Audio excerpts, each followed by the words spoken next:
Welcome to the Legacy Through Land podcast, where we're dedicated to empowering you on your journey to land ownership and management. I'm Tyler Markham, your host, and each week we'll dive deep into the world of land investing, management strategies, and the transformative experiences tied to owning your very own piece of dream dirt. With our expert guests, inspiring stories, and actionable advice, we're committed to helping you become a better land manager, hone your investing skills, and start building your family's legacy through land. Now, let's dive into this week's episode. We hope you'll enjoy. All right. Welcome to episode 24. If you've heard this, the bad luck of an episode number 23, it has surpassed us. We've made it. That episode was a really good one with Mr. Aaron Miller. So all jokes aside, 23 being technically an unlucky number, one of my childhood friends always told me, we made it. We're in episode 24. And here's the update from me that I'll speak a little bit more about this when we roll into today's episode, but it is raining as we speak. I could not be more thankful. I was out putting my last 2 food plots in for 2025 fall food plot season. I was seeding those last night when it was getting cool and the wind was blowing and I could see this storm rolling in, and it just felt so good to know I was getting that seed in the ground and getting it cultipacked right before we finally got some rain. We got some rain today, and we're supposed to get some rain in a few days, so I do think they're going to make it. I don't expect to get big bulbs or have, heavy tonnage, so I went heavy on my seed per acre because I'm just going to be thankful to have some green. These last 2 plots I put in, I added cereal rye just so that I could make sure we got some green in here because some of my stuff has not done well since it's been as dry as it has. So anyways, that's what's going on here. We are eagerly anticipating season opener in the next 3 weeks. Now for me, it's getting cameras moved. It's getting scrapes established. I got some clover mowed. We're just really, really busy getting everything prepped for that opener. And I've got a deer I'm going to target. So I'm excited about that. I've got a deer I'm going to target that I think is killable close to this opener. So we'll see. I haven't killed a big deer on the first few weeks of season like ever. So it's not been a typical strategy of mine. I usually like to wait till things get cooler, the leaves turn, and it kind of feels like fall. But I got a deer that if this deer is killable and he will show himself, we're going to try to poke him. And I'd be jacked to get one killed early and then spend more time in Illinois. But anyways, tons going on. I walked 3 farms yesterday. We're walking farms in like Scioto and Lawrence County right now. We've done a lot of marketing in the southeastern counties, and I got some properties in Muskingum that we just put out to the market. So got a ton of good stuff, ton of good movement going on. It's just chaos as normal over here. Today's guest is my new friend from the north, Mr. Josh Myers, and it is a really, really good episode. Josh has an incredibly impactful story of his childhood memories, like we all talk about going to hunting camp and all the things that, go along with being raised in hunting camp like I was, and his hunting camp is even way cooler than my stories. There's some kind of dark chapters that he's able to talk through and navigate where they've come to and how they made it through it. And it's just an incredible podcast. And he also has done his first land deal where he bought a piece of land, made some improvements, and sold it. He is neck deep in improving his second and starting his second deal. So he's just got a lot of good stuff going on. Even got some projects going on at his home farm that involve NRCS. And I think they would be eye-opening information for anyone listening. So I'm going to shut up. We're going to jump into Mr. Josh Myers. Let's go. All right. I'm proud of myself. This is episode 24. We got past the bad luck of episode 23. That was a very good episode. So maybe that messed the bad luck up in a good way.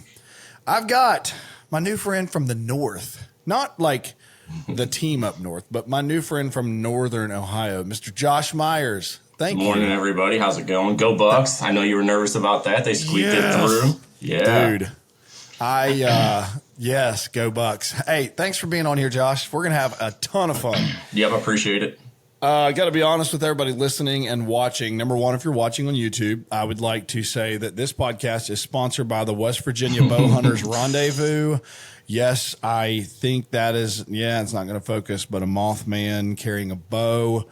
They don't actually sponsor us, but I want you guys to know if this is an extremely chipper episode from me, it might be because of Josh, but it also might be because it is 7:30 in the morning and we are recording an early one. Squeaking it in. Yeah. So sponsored, if you're watching, the progression of coffee for me will be first, sponsored by West Virginia Bowhunters Convention. Second, sponsored by Tagged Out Habitat Specialists. And yes, there's coffee in both. So if we start making algorithms by the end of the podcast, it is because I have had my full intake. But we're going to have some fun. We are going to have some fun as we are recording. Last thing I'll say, and we're going to find out who in the world Josh is.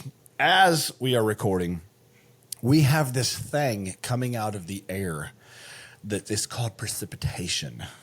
And I could cry. I'm so excited about it because I have been putting in a lot of seed into the ground between Illinois and Ohio, and finally we are getting some rain. So as of now, between some of my properties in Jackson and some in Meigs and here close to home, I bet you I've got 12 acres. I bet I got 12 acres that is going to be getting some water finally. So I could not be more jacked. Thank you, Lord. We have rain.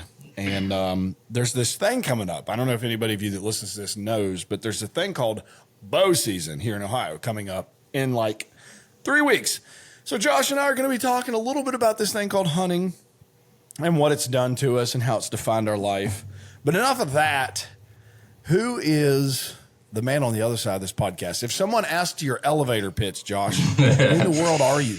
Well, I'm a husband, father of 3. I got 2 boys and a girl, 10. One's turning 7 here in about 2 weeks from today, actually. And 3-year-old. All of them just started school, so it should be quiet for a little bit this morning. Shout out to both of our wives who we forced to take kids to the school this morning so we could do this. I'm a career fireman, pretty much been doing that since I graduated. Got 14 years in now. Basically started working with my dad and grandma doing odd jobs since I was like 10, 12 years old. Lifelong hunter, grew up hunting with my dad and grandpa.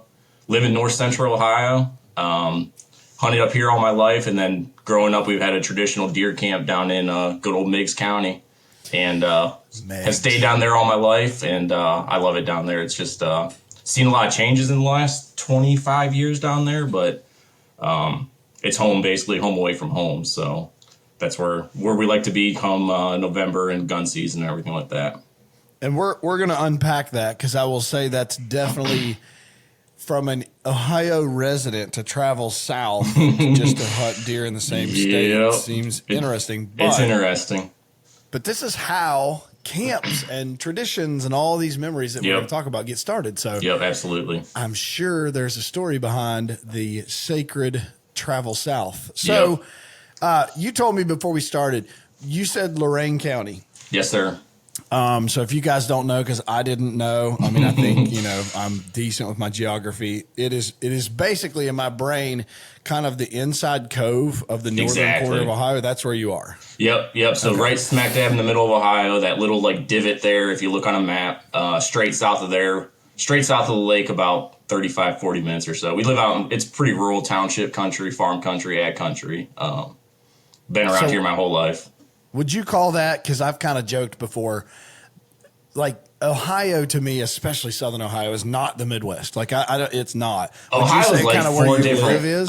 Ohio's like 4 different regions cut up into one. Because Southern Ohio is basically West Virginia, Northern West Virginia, Appalachia. Western Ohio I would call more the traditional Midwest. Cornfields on each side. Very very unpopulated. Around here we have small woodlots, 10 to 20, 30 acres, and then surrounded by 50, 60 acre ag fields, and then a lot of small tracts. So, 100 acre ag field with a 10 acre, 20 acre wood lot is pretty average. And then you have your houses up front type deal like that. So, yeah. I would say you're right. The 4 quadrants. My buddy Jeremy Mills has always said that, he's going to be mad that I say this, but sorry, Jeremy.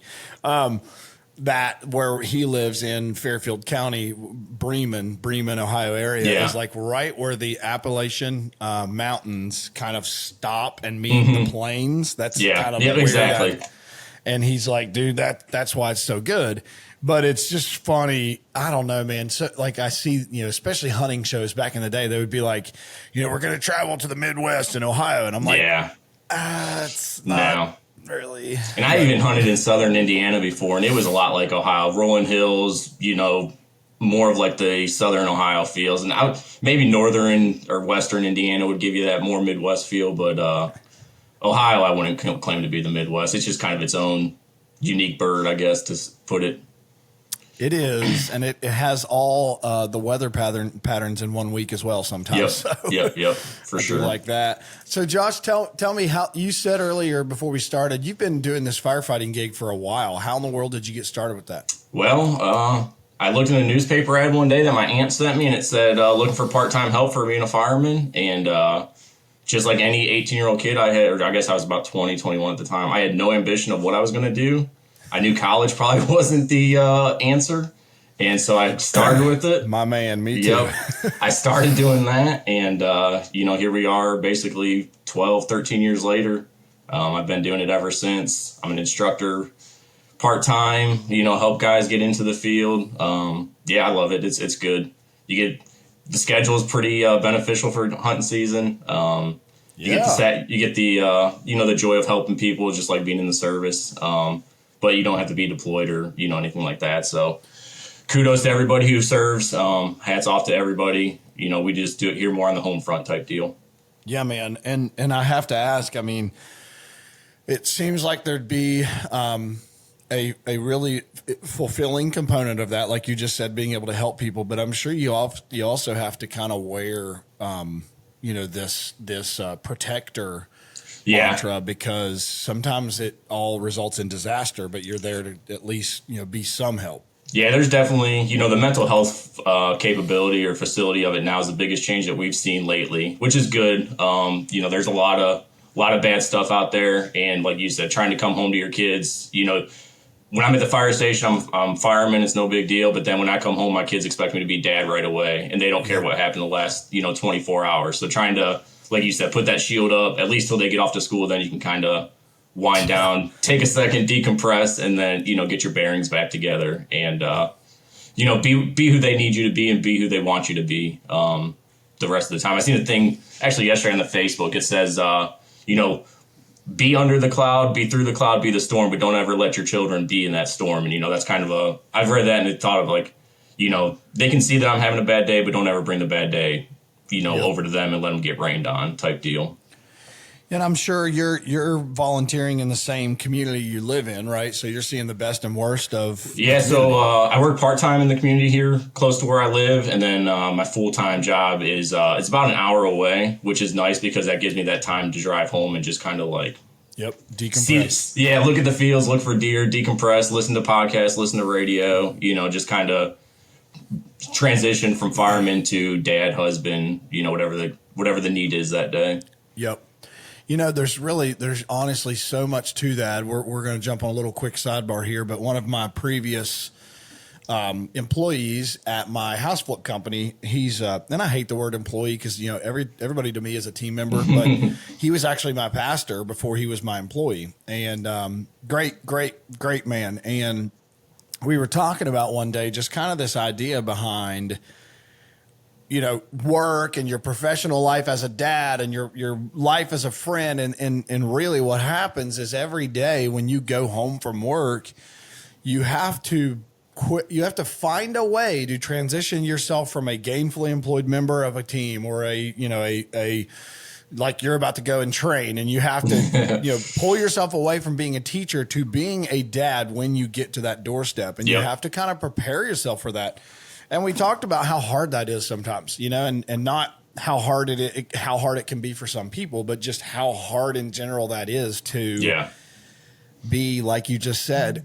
I'm getting into, you guys are going to all laugh a lot, but I'm getting into a lot of country music. I'm getting into new country music, and I've always been a listener, but I'm getting in. I wouldn't say new country is the way to go, but at least it's some form of country. So there's this Russell Dickerson song that talks about that.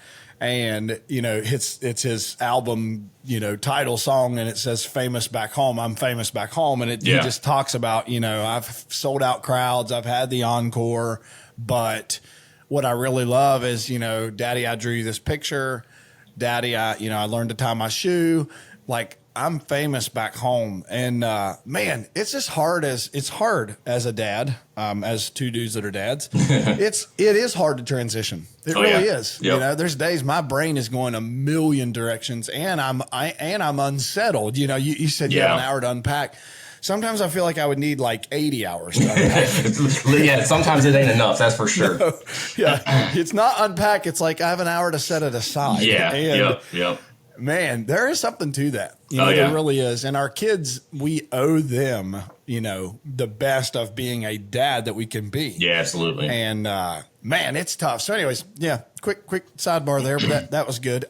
I just, from a fireman's sense, like literally just the other day, we had a Labor Day parade in our town. Mm-hmm. And of course you have all the fire trucks going through, and they're all cleaned up, and they're honking their horns way more incessantly than I would like.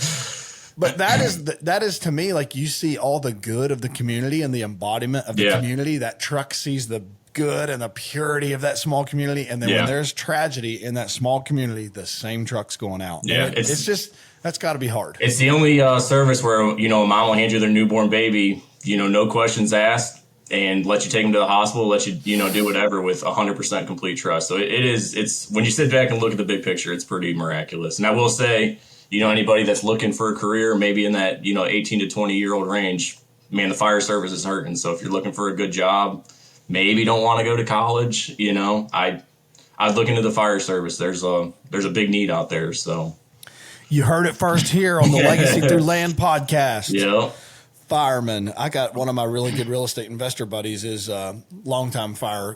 Well, we all have like 3 or 4 jobs. So that's the other thing is, like, if you're going to do it, set yourself up where you're not working, 2 or 3 other part-time jobs. And then the whole, like, oh, this is a cool schedule. And then you just blow it up because now you're busy doing everything else. Yep.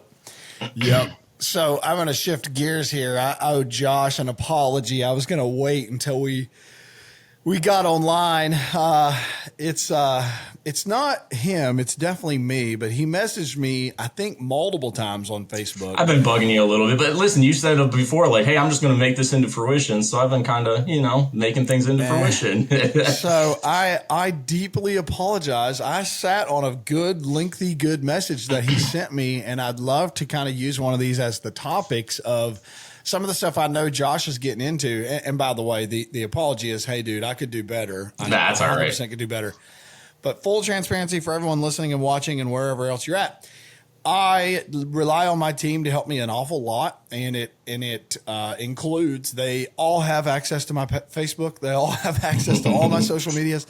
And oftentimes, like, if we're posting a land listing or something, it's not me. It is someone posting for me. But and I have nothing against VAs. I've used VAs in the past. I don't use VAs in my company currently. My team are my team are American, like, real people, like my friends. They're good people. So it's all in an honest effort. But what happens, point of all that is, they'll make a post or they'll do something, and then I'll get a message about it, and I just don't see it because I'm not in there. Not the one doing it. Yeah, and for me, I don't know why. I don't enjoy Facebook Messenger. I don't know why. I just don't enjoy it. I don't see those as quick as like a regular text or what. I don't know. I don't enjoy Facebook at all. So well, there you go. And usually we have a fair bit of marketplace listings, and so I'm getting messages already. So I have 20 messages on Messenger. So I just don't see that Josh's was like a real message. So I'm like going to Snoop with us a couple days ago, and I'm like, what? No, dude, are you serious, Tyler? you sat on this guy. That's all right. So we're going to answer some of Josh's questions live. I don't know. He's probably already worked through all this stuff, but there's a handful of topics we're going to get into. And then for sure, we cannot skip, Josh. I want to talk about, what does your fall look like? What are you excited about this fall? Because I can't help myself, folks. Yep. If I would open this curtain, it's raining outside. Man, I tell you what, this late summer has felt like some good deer weather too. Oh my goodness! It's it's usually 90 degrees, hot, humid, and miserable, and we had that, but now, man, it's calmed down, and it's the 10-day forecast is looking good. It's feeling bucky. I heard a squirrel cutting the other day walking out, and I was like, man, listen to him. He is getting after it. And that made me want to go squirrel hunting. I literally ran into a guy squirrel hunting on a farm. I was walking yesterday, and this is in the thick woods. Yeah. And I get 25 yards from him before, and I don't know why he doesn't say something, but I get 25 yards from this dude in the middle of nowhere with a shotgun in a climbing tree stand. It's at the bottom of the tree, but he's just sitting in a climber with a 12 gauge, and I'm like, hello? Yeah. So he's like, I'm squirrel hunting. He was smoking a cigarette, scrolling on his phone. And, I was like, well, anyway, I'm under contract to buy this farm. I didn't say that. I was just like, I'm just looking at this farm. I'll leave you be. But I didn't even realize squirrel season started this early. Yeah, September 1st it comes in. That makes sense. Okay. Yep. So we have turned the page to September, and that just gets all of our hunter juices going. But first, so we've covered what you do professionally. We've kind of talked a little bit about what you do personally. I'm guessing you and your wife, do you have somewhat the same story as my wife and I? When'd you meet? How'd all that work? So we went to high school together. Basically high school sweethearts. Got married 2013. I should know this stuff better, but I'm bad with dates. We're the dads, dude. I mean, like, hey. Yeah. I scheduled myself to work on like 3 birthdays, and it always just ends up in a bad day. But my kids have had to have birthdays at the fire station because I'm there and stuff. But it is what it is. But we went to high school together. Got together, I guess, our sophomore year. Then, like I said, when she finally asked you, you mean? Yeah, something like that. Yeah. And, we've been together ever since. We got our first house when we were 21, I think. Looking back now, it's like I never wanted to rent anywhere. And now I can see where that is definitely, that equity building up has definitely paved the way for us to get to where we are today. We lived there for a few years, made out pretty good. Let's have some fun. Let's have some fun here, Josh. Right. I didn't mean to cut you off. That's okay. You have the exact, almost same story as Molly and I. We got married at 20, engaged at 19. And we always reminisce with our kids who have no concept of what this even means. But we reminisce about our first house, and we drive and buy it. Do you remember your first house payment? It was under half of what we pay now. Dude, I remember mine. Okay. My first house payment was $352 a month. Ours was a little bit more than that. Ours was around $800. Well, but it's like, now, add a zero to mine now. Right. So and now we made this big move. We moved a whole whopping about 2.5 miles from our first house. So we went one road over and one road down, and that's where we live now. So we made a big transition. We always joke, Molly and I were like, there's days, man, I'd rather have that first house back. You could clean that house in a minute. Yep. We had like a 900 square foot, 3-bed, 1-bath rancher. That's what ours was. It was a 3-bed, 2-bath. One bedroom was my office. Yep. We didn't have kids, so we didn't need all the bedrooms. One bedroom was my office. One bedroom was her getting ready, like makeup room. And then the master bedroom. It was, life was simple, man. I think we ate a whole. I should say.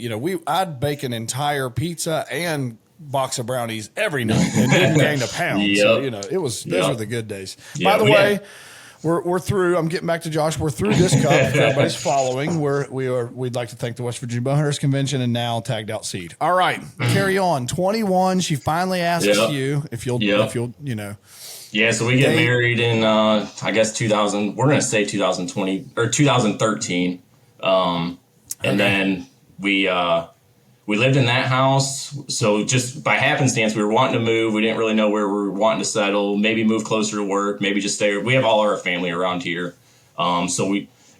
Before we left our first house, we had, my oldest son, who's 10 now.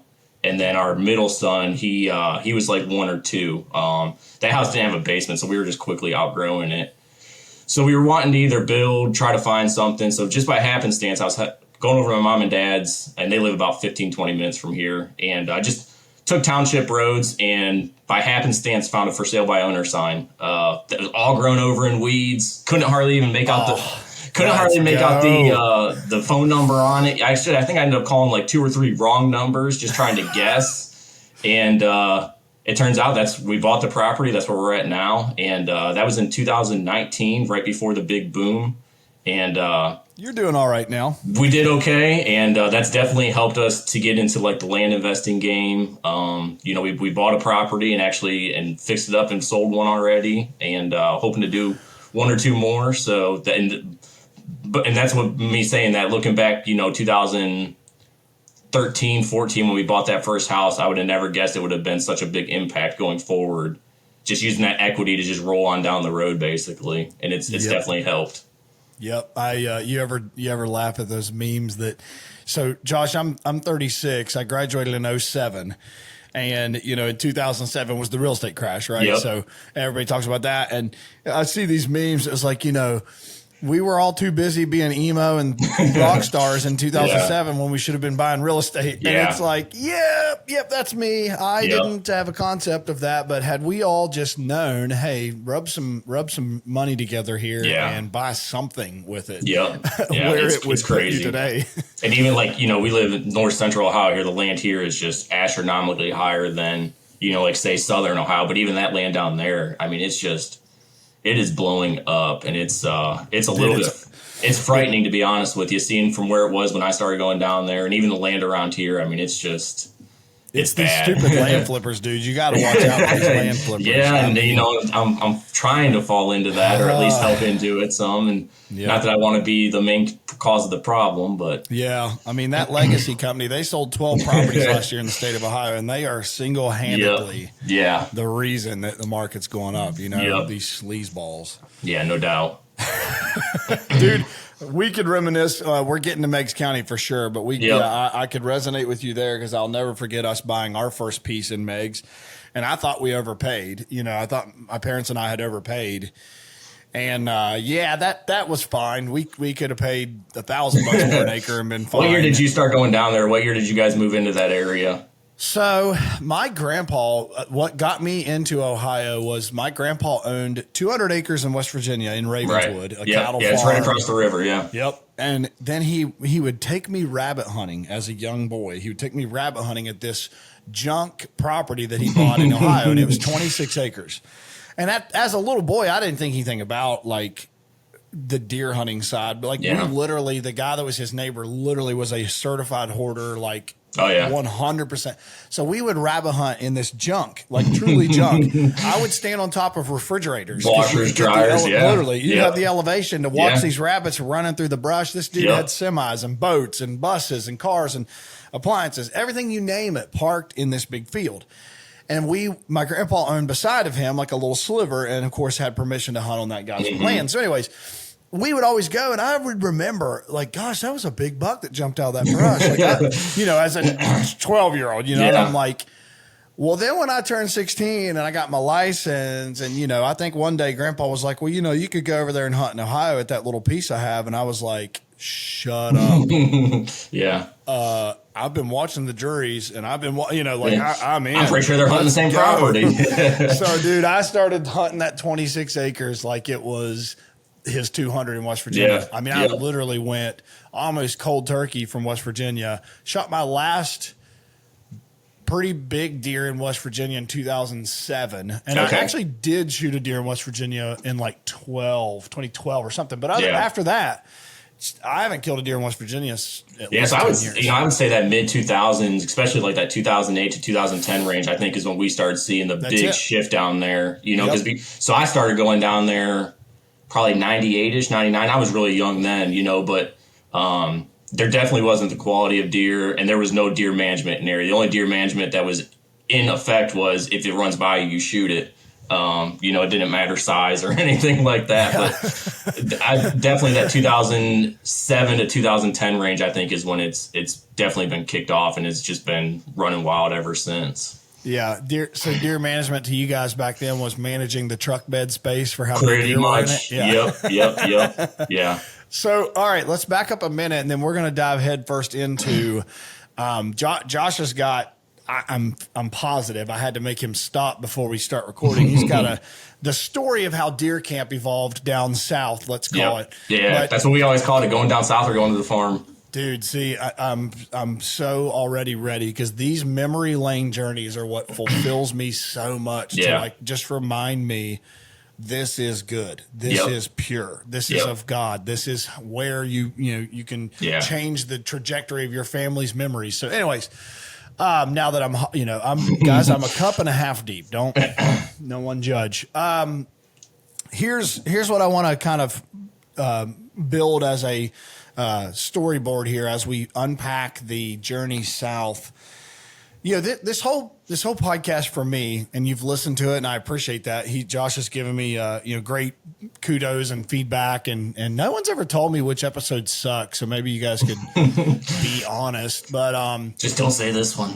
Yeah, Josh says please skip this one on your 1-star review. But for me, this whole podcast is about unpacking those layers, reliving those stories, reliving those journeys that we're about to go on with you. That shaped who I am as a man. They did. Yeah, they shaped 100%. who I am. Absolutely. And so this whole podcast for me is just about bringing that back to the forefront to say this is what legacy through land is.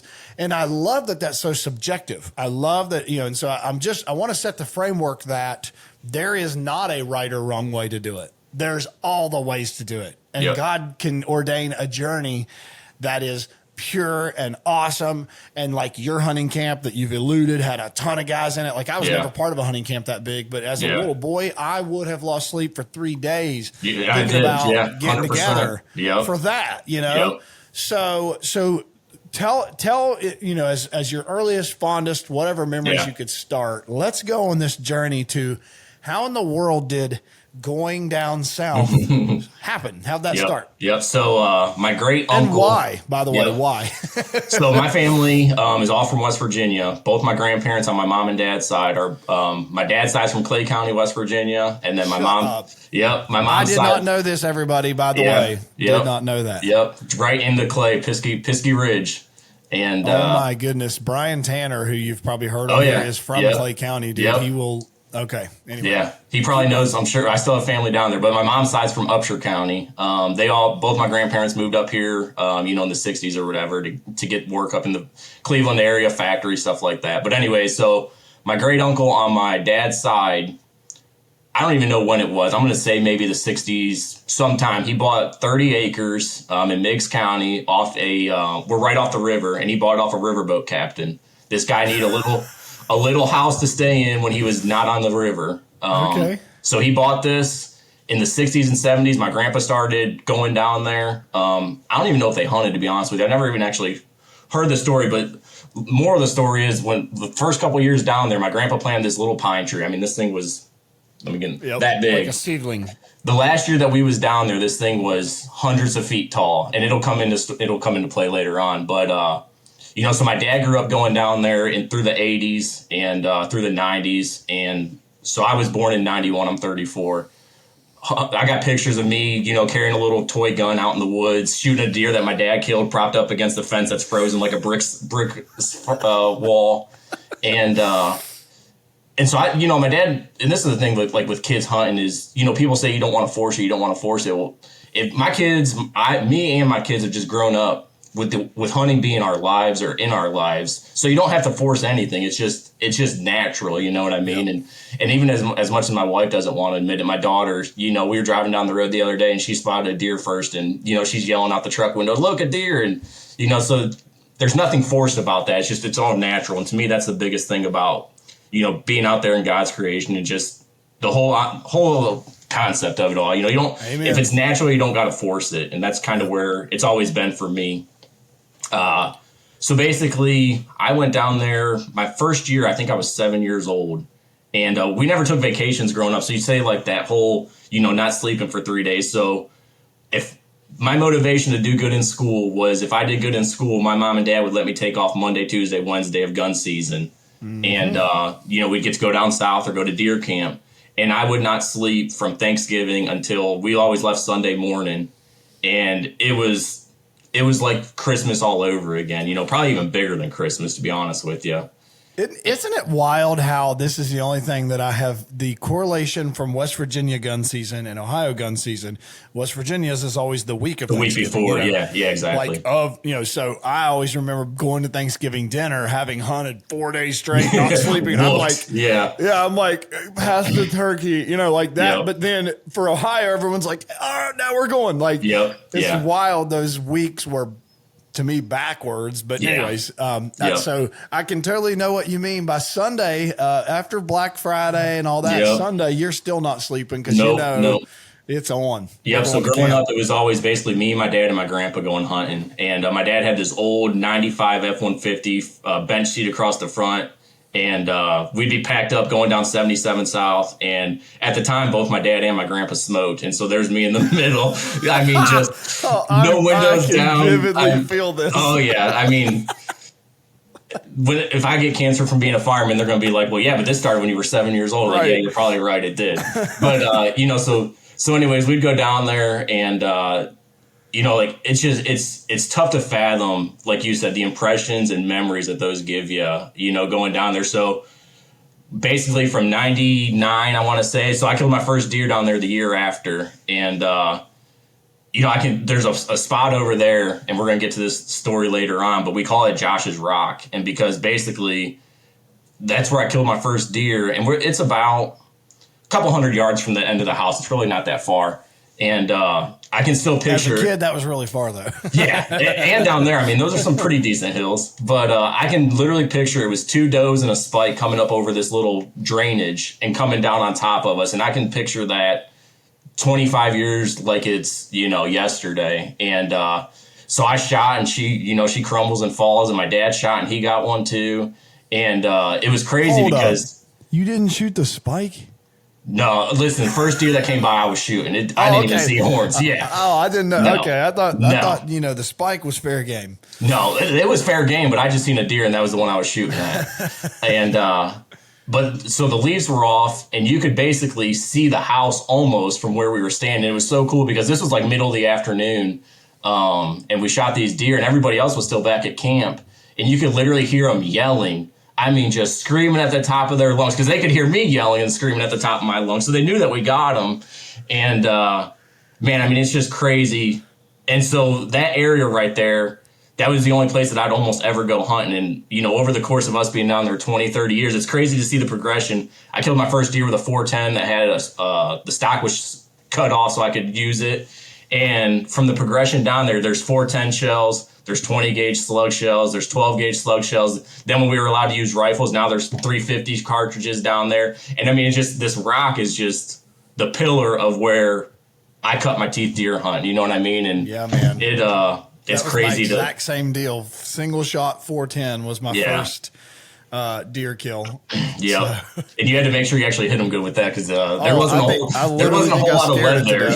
Yeah, there wasn't a whole lot of lead there to do anything with them. And this was open sight. I don't know if yours had. Mine was too, just a straight bead. It was just literally a straight bead. Yep. It's crazy the progression in deer hunting now with kids and everything that I do now. And I mean, first what I had. I don't even think as a kid, and maybe you can relate, I don't even know that I would have known how to use a scope until I was like 15. No. There would have been no way I would have known what to do. Yep. Yeah. So that was our deer camp. We owned it all through those times. And so we'd get down there. This is about 30 acres, you said. It's about 30 acres. Yeah. And Mix County. How many people in camp at this time? So we probably had bare minimum 15 to 20. Not all hunting that 30 acres. I was going to say, let's unpack here. So we had 15 to 20 with people coming and going. My uncle, his dad had a camp about 10 miles away. They would also have 15 to 20 people. And back at that time, right, wrong, or indifferent, we were hunting paper company land, coal company land, public land.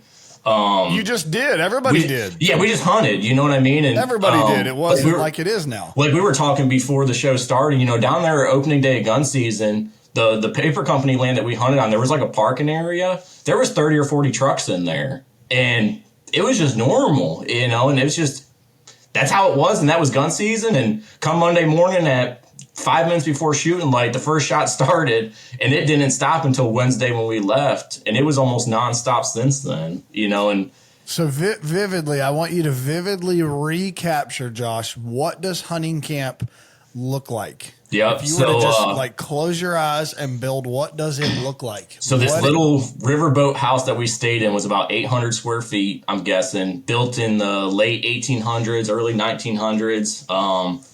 You walk in, there was the kitchen, a living room and a bedroom in the back, and the bathroom. And there were so many people in there. we'd sleep on couch cushions, we'd sleep on cots, we'd sleep in trucks, we would sleep anywhere that you could. You could imagine the smell of grown men hunting all week and it laying in there.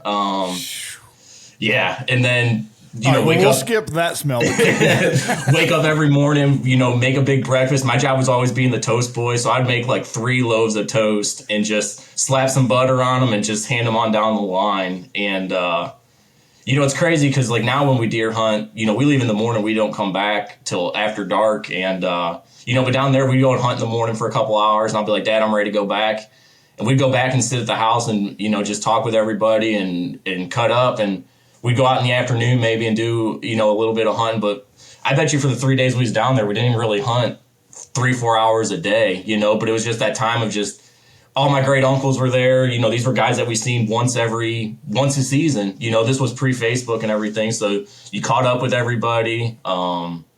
It's tough to imagine, and you could be sitting on the porch and you hear a gunshot. You're like, oh, I think that's, XYZ over there, and then you hear 2 more gunshots. You're like, well, he didn't get him, he's still running, and or you're like, oh no, that definitely was Dad because he had to shoot 3 times. Yep, and I told him to sight that gun in. And it was basically from the time I turned 7 up until my oldest son was starting to deer hunt. We hunted down there, and that was our deer camp. And the crowd changed over time. Some older people died off, newer people came in. My cousins started coming that are younger than me. Now we're kind of like unfortunately, I'm like one of the older ones that have been down there, and definitely besides my dad, the longest tenured one. But, just that traditional deer camp of keeping it going. So my grandpa passed away in 2015. Yeah, beginning of 2016. This is how big of a hunt and impact hunting has. And so he had cancer a couple times. He had got tore up with this cancer pretty bad, and we knew it was probably not going to be long.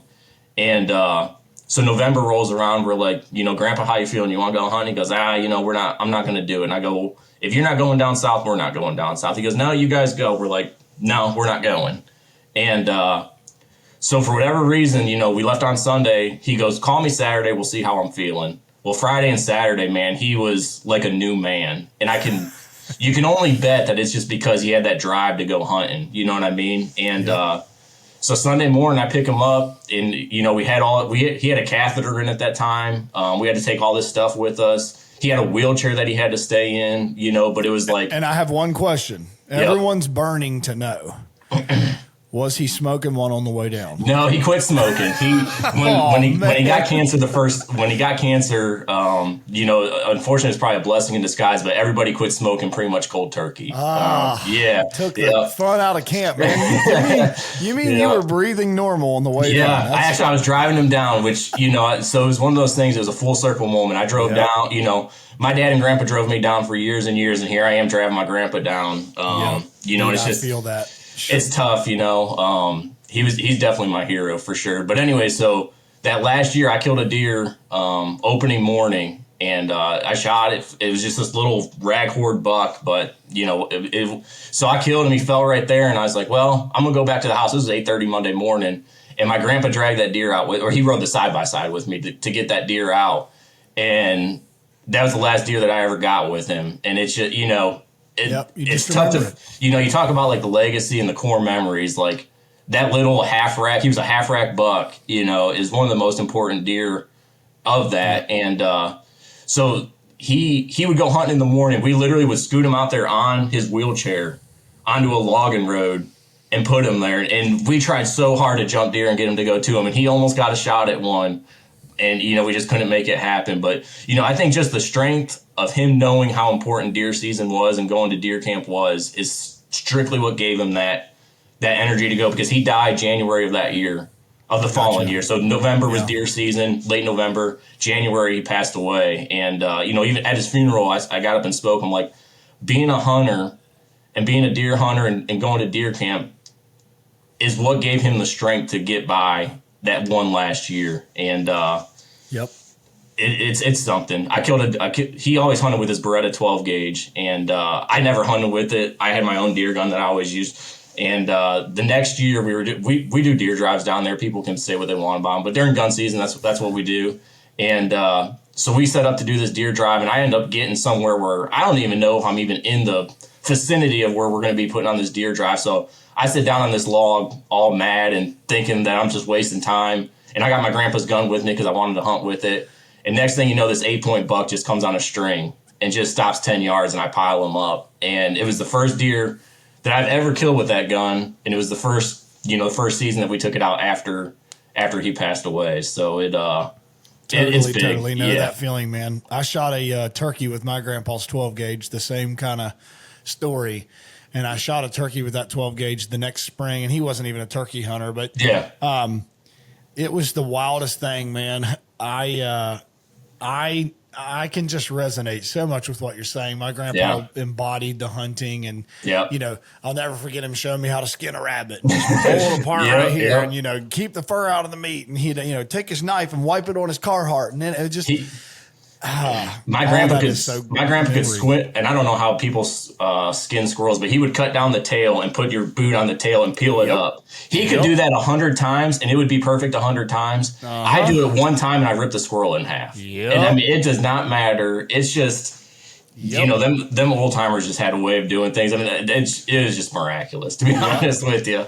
I didn't even know that you didn't hunt squirrels without a dog. Like I literally, we always had a squirrel dog. And when my friends would be like, no, man, we just go out and sit. I'm like, what are you talking about? Ours was beagles. My grandpa had beagles growing up. Too. And we had the same beagle line for almost 60 years before the oldest one passed away. Yep, we had his humdinger beagle that was named Judy, and Judy. I mean, we all said she would just die on a trail one day because you couldn't pry her off a trail, and I think she honestly did die on a trail one day. And she had puppies one year when I was a little boy, and I went over to I always pet Judy, and I went over to look at her puppies, dude, and she bit the snot out of me. And I was like, all right, we are no longer friends at this point. But everyone would beg my grandpa, hey, can we put my new dog with Judy? Can we go hunt with you? Can we go? Everyone wanted Judy. They wanted that line and that teaching. As much as my grandpa loved deer hunting, he was a rabbit hunter through and through, and a beagle man through and through. And if you wanted to mess with him, it was game on. He was the nicest church-goingest person, but if you talked about beagles bad, or you tried to get in,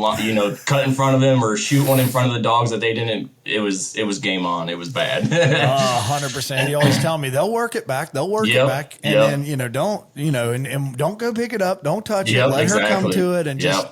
Gosh, dude, rabbit hunting literally was what got me started in hunting. And it's funny we're talking about this, Josh, because for me, so deer hunting, I was a deer hunter in camp like you. I was a deer hunter for a long time, but I didn't get into bow hunting until I was like 14 or 15. Yeah.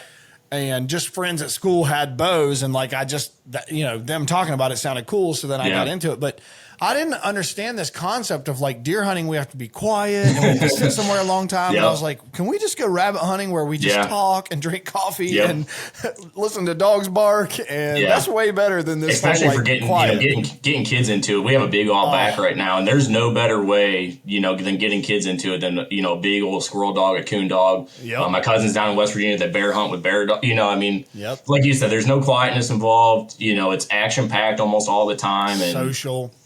It's a good time, but man, that's crazy. So tell me this. So if we have the progression, he passes away in 15 or 16, you said.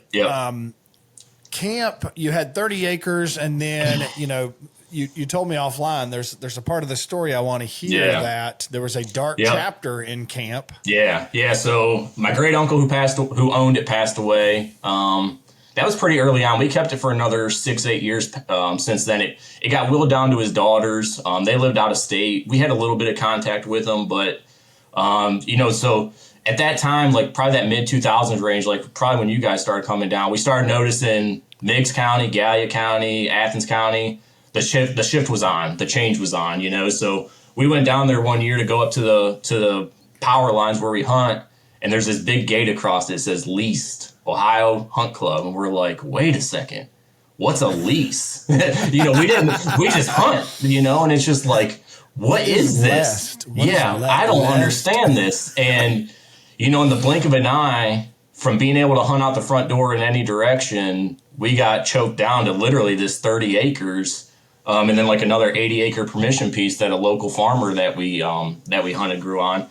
and we've hunted some public land down there and have had some good luck on it. But we were cut down to that, and we're like, what's going on? Like, this has never been an issue, and then you start seeing more of these signs and more of these signs, and like those hundreds of gunshots, it just starts cutting down. The big groups are gone, the deer drives aren't going on, so you just start seeing this change.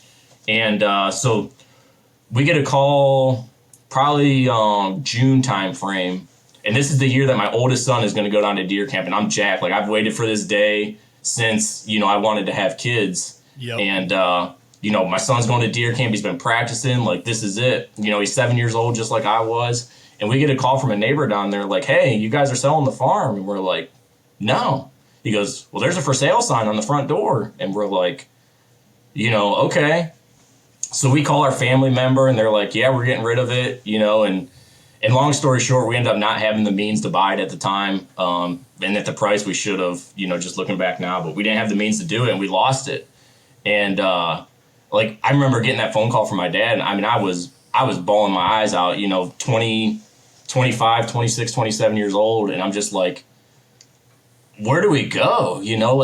I don't understand. I've gone to deer camp my whole life, and now it's gone, and it's just like, Gavin's my oldest son. He goes, he's going down there. We don't have a place to hunt. We don't have a deer camp to go to, so it's just like, what do we do? And so at that point, it was just like frantic. So we ended up getting a lease down there. And, so it was basically me, my dad, my nephew, a couple cousins, and an uncle. So there's about 10 of us. And we ended up this was in time to go to guns. This was in time to go to gun season. Yeah. Okay. Yep, wow. Yeah. But you obviously can't go to this camp, or you still could? No. The camp was sold, already shifted and everything. And so actually, I think that first year we ended up not getting a lease. We ended up just getting an Airbnb and hunting the public land that we knew of. Okay.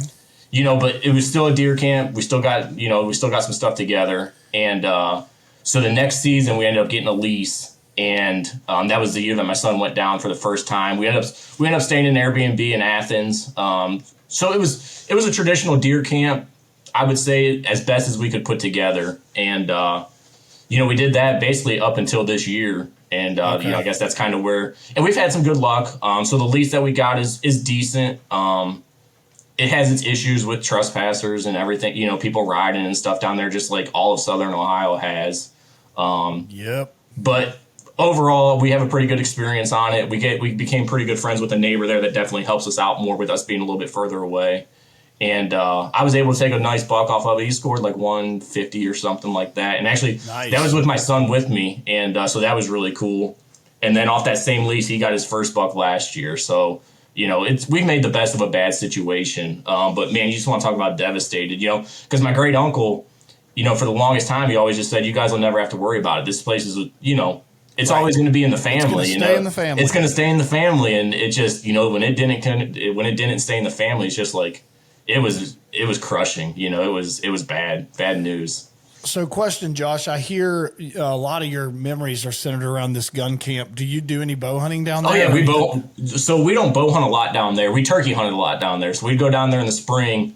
We'd leave on a Friday after school and work. We'd turkey hunt Saturday, Sunday, mow the grass, do the upkeep, come home Sunday afternoon. But bow hunting was never an option down there. It was just real weird.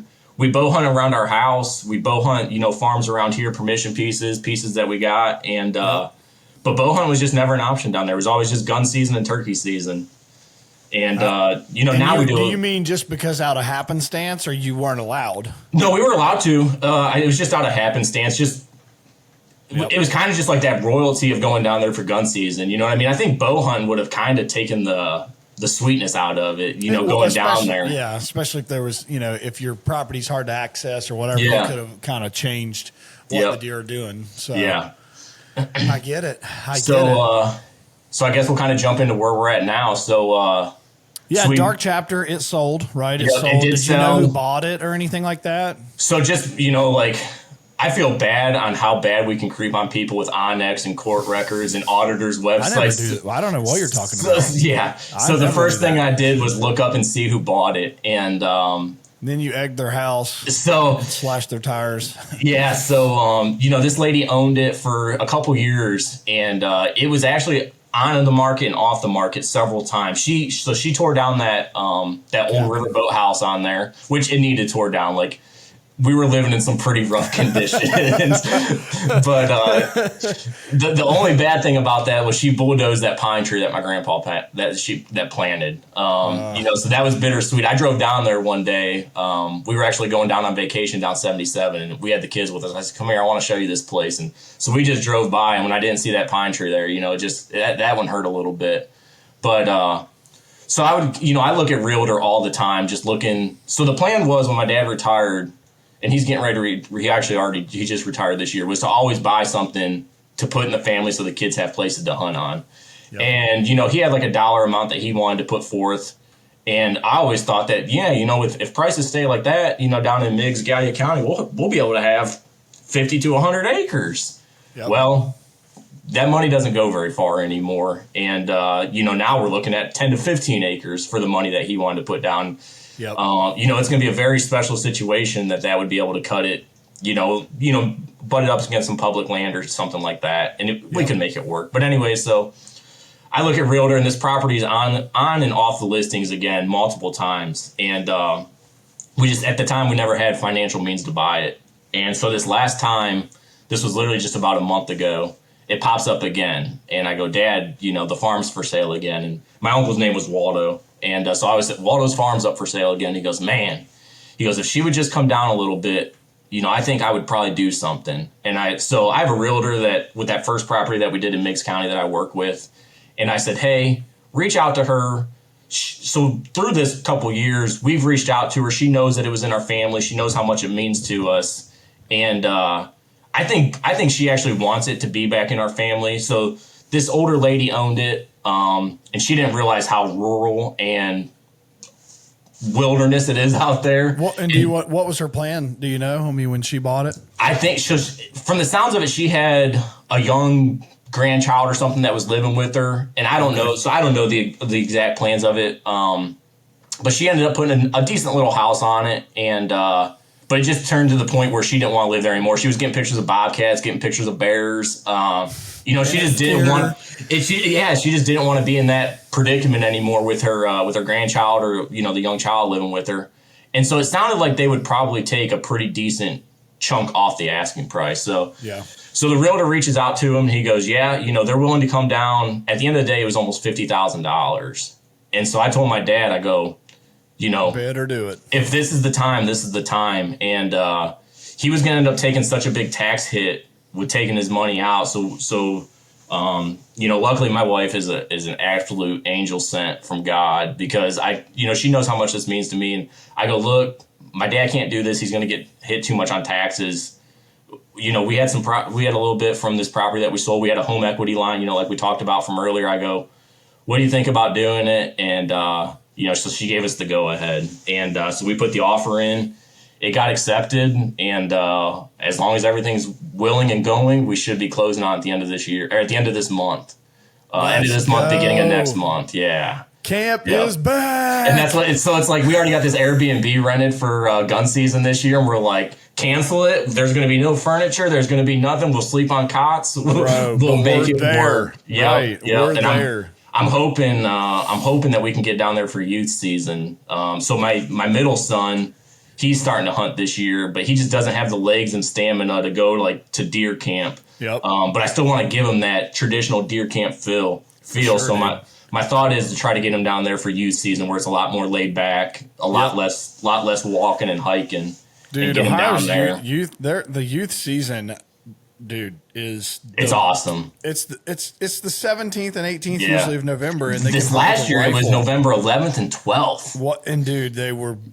Believe me, ask me how I know that deer got killed. Yep. I remember that story. Yeah, I know a lot of big deer got killed by youth hunters in New York from outfitters. So, but hey, dude, and the timing, do you remember those days? It was like high pressure, cold. Yeah. It was lit. Yeah, we so that's a good time. Yeah, sure. So I love youth season now that my boys are in it, just like getting back to like the kids hunting. I like to shoot big bucks. I like to hunt. I'll shoot a couple of does for eating. We eat a lot of deer meat, but when you're going out there and seeing spikes and 6 points, you don't get real excited, and yeah. But when my son started hunting, I don't give him any limitations. It's open season, and a spike would come by and I am jacked up, shaking so bad, like just wanting him to get it. And man, taking kids hunting, it's definitely put a new passion into it. And now I carried a bow 3 times last year, like by myself hunting, and I'm completely okay with that. It doesn't bother me a bit. He got his first buck last year and I was jacked up, way more than if I killed 170, 180 inch buck. So it doesn't bother me a bit. And it was definitely just, I don't even know what I put into words to make it all get put together and be put into place. And knock on wood, I'm a little bit hesitant celebrating yet because something could happen in the closing, but hopefully come beginning of October, it should be ours. It seems ordained. So if we can unpack a few layers here, do you like the realtor you're working with? I do. Yeah. He's with Buckeye. He's with Buckeye Land Sales. I know you had, who was it, Oliver, I think, on. So it's Tyler Hazley. He's out of Washington. Tyler. He's out of Washington County area. Good dude, hard worker. Yeah, he helped us so we found a little an 8-acre parcel in Meigs County that we did a little bit of work to and fixed it up and sold it pretty quickly, made a little bit of money on it. And there's one in Athens now that we're hopefully trying to get through the system. It's got a little bit of timber on it. We're going to get some timber off of it, fix it up a little bit, and then hopefully get that one back on the market. But I've reached out to him, and he's been working good with me since then. I like him. He's a go-getter. He's a go-getter. He does everything I ask. He does more than I ask, and he turns me onto things. I just kind of stick with him, and he's definitely been a big help in this. And shout out to Tyler Hazley. Maybe he'll be listening. Feel free and submit your questionnaire to jump on the podcast. Tyler Hazley. Yeah. Tyler Hazley. Anyway, I see Tyler stuff all the time, and I love the guys at Buckeye Land Sales. Those are a bunch of good dudes. I know Jason pretty well, the broker, and there's a dude that sells a little bit of real estate over there named Craig Kelly, just a little bit of real estate. I looked at one of his pieces not too long ago before we got this one and before we were working with Tyler and stuff. Well, and this is probably a good time to say, I've caught in a little bit of flack lately, and I think Josh could resonate with what I mean when I say, because I joke, I hate agents. I jokingly say that.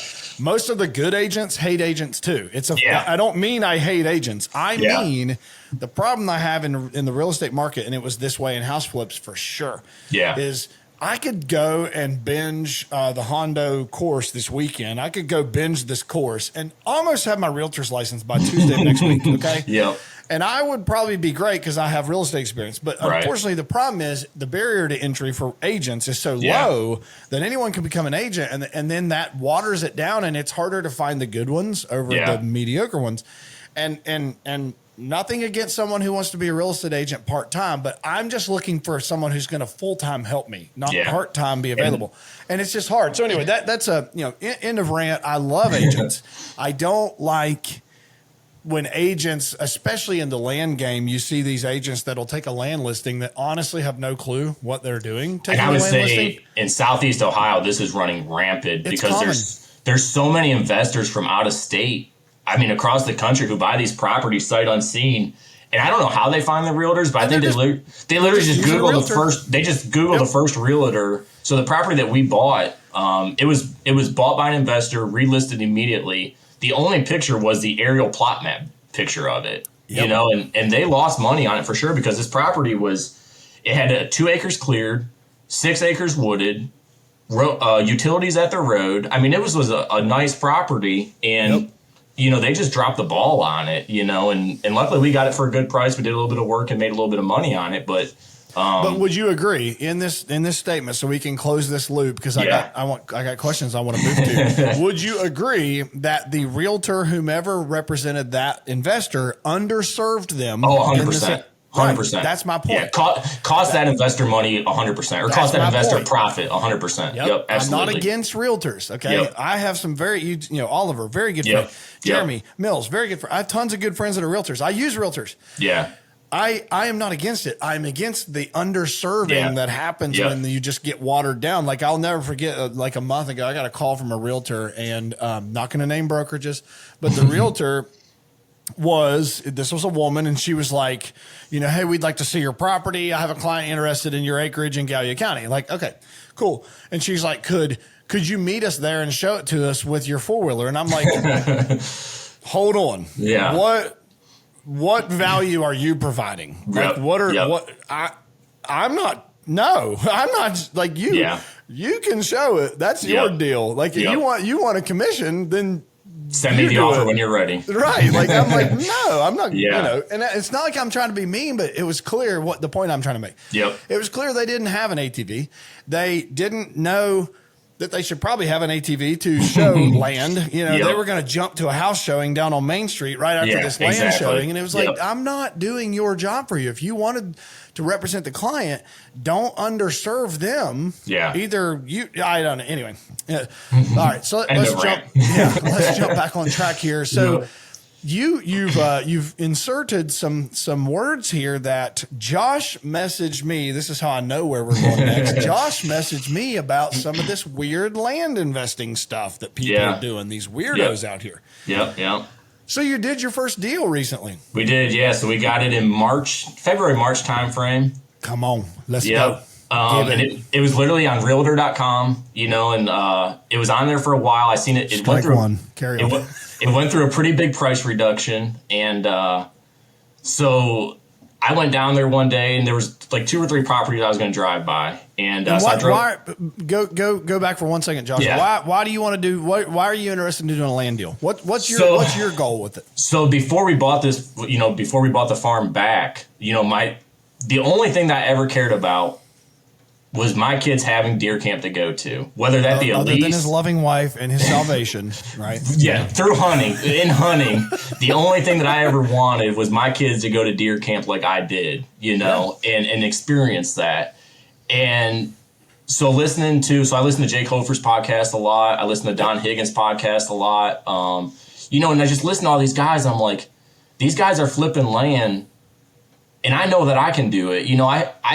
I've done trades. I've grown up in that Meigs County area. I know it like the back of my hand, so I wanted to go somewhere where I was comfortable.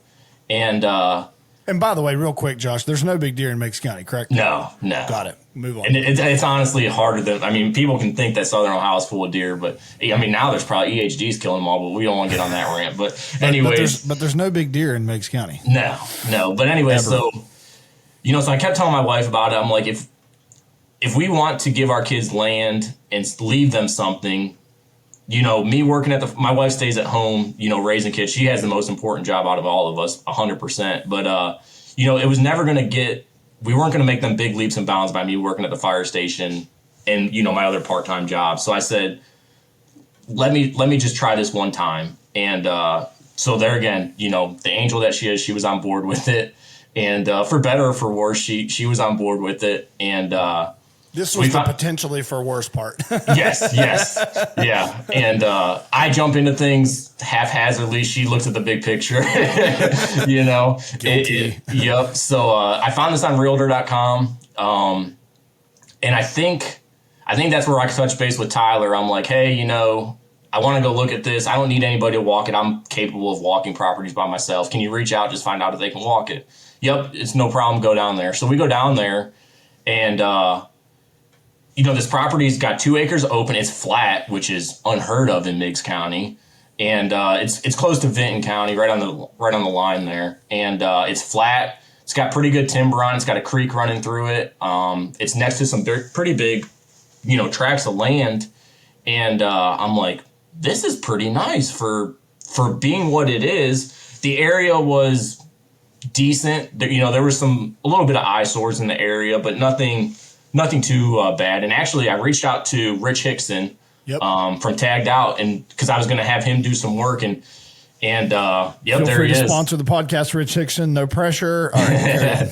And but he went out and looked at it with me, and he actually gave me some pretty good insight on it. And so we ended up getting it under contract for a decent price, from what they were asking. We negotiated a little bit. And have you already sold this one, by the way? Yeah, it's gone. So do you care, Josh? Can we No, talk let's do through it. the math? Because Yep. so that because that to me, Yeah, like it's public record. the nuts and bolts. Yeah, Yeah, it's the juice. Like, tell us what you had in improvements if you know those kinds of things, because this is belief building. An investment company bought this property from Missouri, from the best that I could tell, and it looked like they split it off. So this person owned on both sides of the road, and they split off this 8-acre chunk because it was basically just a separate piece. They were asking at the time, I think 60 or 55 on it for the 8 acres. And the 8 acres, yeah. And it went through a price reduction. And so our initial offer was like 40. And I think by the time it was all said and done, we got it for 42.5, I believe. Okay. All right. 8 acres, 42.5. You said about 6 was woods, 2 was cleared. Yep. There's a creek running through it. Creek running through it. Utilities were on the road, which I was really surprised. I knew electric was there because there was obviously electric, but this was just a gravel road. So you were surprised there was county water. There was county water on it. I'm like, man. All right, that's some juice down there. Yeah, dude. I'm like, this is crazy. Rural water everywhere. It's crazy. Yep. And just this gravel road had county water on it. I'm like, this is insane. And, so I put a camera up on it and, just on this it was this really tight pinch point next to this old clear cut. And I just put it on a salt lick and we were getting tons of deer on it. And this was, February, March. So you couldn't even tell what were bucks and what were does. We were just getting February, March 25 of 25. Yep.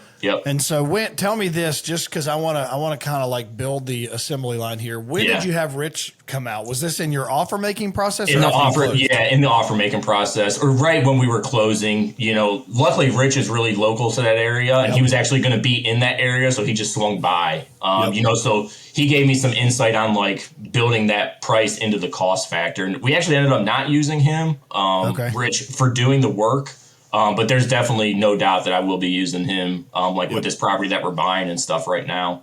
100% will be. And great dude, great guy. So I'm guessing when you closed, though, in your mind, did you kind of have an improvement plan you wanted to do, or what was your plan with it? So my original plan was to put like a ground blind up. There was like a power line easement going through there that I was going to do in like a food plot type deal, or at least get it prepped for a food plot. And then just the cleared area was just clean it up a little bit, mow it a little bit, just make it look, it was already presentable. Just make it a little bit more presentable. Yep. And I got another question backing up. How did you use financing on the property? Did you buy it with cash? How did you close? So that's where the home equity line came in. So our county up here where we live came through and did this massive equity or like real estate appraisal. Yeah. And I'm like, well, if you want to tell me my house is worth this much, I'm going to get the equity out of it, and use it for good. So that's why, like buying that first house, moving, doing this house, that equity is basically what started the ball rolling. So I guess we did a cash deal with our home equity line. Yep. Okay. Yep. Very good. So, so I put the camera on it, got tons of deer pictures, and that's where Tyler came involved. So, I touched base with Tyler, and he went down there and looked at it. He goes, if I was you, I wouldn't do all these improvements. He goes, this is a pretty nice thing for building and or for hunting. He goes, if you start putting all these improvements in it, you're kind of eliminating the house, clientele who would just want to build it as a house. I'm like, all right, that makes sense. He goes, honestly, if I was you, I'd put in a gate, nice gravel parking area, and that's it. The good thing is with that realtor who sold it the first time, they did such a bad job, like we just talked about, listing it, that he said it, not me. Okay. Yeah. That honestly, I think if we just went in there and took some good pictures of it and put a couple of the deer pictures up, I don't even think we would have had to done the gate and the gravel and the parking area, but so we did that. We got it on the market in, I want to say April, May time frame, late April, early May. And that was good timing because things were starting to green up. You could see it all. That's a great timing. Yep. And we got it under contract. What did you list it for? What price? So we listed it at 79, I want to say. Okay. Right around there. And that was on the high side. But and I think me and you know I need a comp, so don't tell me that. Well, and that's the thing. So I think me and you, I've heard you speak of a company down there that likes that likes cutting up farms and parceling them off. And I think we're speaking of the same company. And they were selling some stuff down there for that, bro, I love their comps. $8,000 to $10,000 an acre, which, listen, I do not like what they do, but I like their comps. So, we were trying to stay in that. I think that, that 10,000 acre down there is a lot, it appeals to a different clientele. Like you were talking with Aaron Miller about splitting properties up and stuff like that. So it is what it is. I don't want to get off in the weeds on that. No, but anyways, it literally is what it is. I mean, you're wrestling with it the same way I am. Yep. Like, who is to say those guys are wrong? Because Josh, look at your story. I've looked at their properties. I've looked at their properties to buy. You know what I mean? And look at your own story. Like, all right, so you're about to tell us you made money on 8 acres that someone split. Okay. Yep. So exactly. your whole deal starts with someone doing it. Yep. I don't know, man. I have a hard time with just like, hey, we bought 200 acres in Meigs County and we're going to sell this 200 acres. Yeah. And that's awesome. Yep. But there's very few guys today that especially now with the price of right. It's hard. So anyway, carry on. So it sat on the market for a couple weeks, and I'm talking to Tyler. We were getting a little bit of interest in it. A couple seemed very interested. Some just seeking it out, looking at it. Tire kickers. Yep. About a month goes by, and I'm like, what do you think? And what do you think? And so we reduced it down a little bit. I think we went to. It's like 72,000 or something like that. And so someone else through Buckeye ended up bringing a buyer in, and they were approved for 65. Like that was their top out. And Tyler's like, what do you think? I'm like, it's a little bit lower than what we wanted. I go, what's your opinion? I'm like, this is literally my first property. And Tyler, as a realtor, he works with a lot of investors and investment companies and stuff. So that was good. I didn't even know that ahead of time. He goes, you're still going to be in that 15 to 20% range that investors are looking at trying to make. I go, okay. And he goes, honestly, the best part is you can get out from this one and move into the next one. I go, I agree. And so we ended up selling it for 65. And like I said, it was through another agent through Buckeye Land Sales. Yeah. So I love that. So we bought it for what do you think you had in it too? Yeah. So we bought it for 42.5. We held on to it for, I think I made 2 or 3 of the home equity payments on it. And, those were only interest only payments, so they weren't too bad. Yep. The gate, the gravel, and the work that we had done, I think we had about 3,000 into it. So all in, we were under 50,000, just under, I believe, 50,000. And that's with, like I said, that was with realtor fees, closing fees, everything, signed, sealed, and delivered. Nice. So you took your home equity line, spent it on some dirt, did some moving and shaking, did a little bit of DJ turntables, throw it back out there. Yeah. Would you think after realtors, commissions, closing costs, I mean, you think your net somewhere 12 grand or so? I would say right around that 10,000 mark, give or take a little bit. Yeah. So look, let's just step back here and look at the weeds here. Okay. If you put $50,000 in something total, okay, $50,000 into something total and made 10 on it. Yep. It's 20% return. Yeah.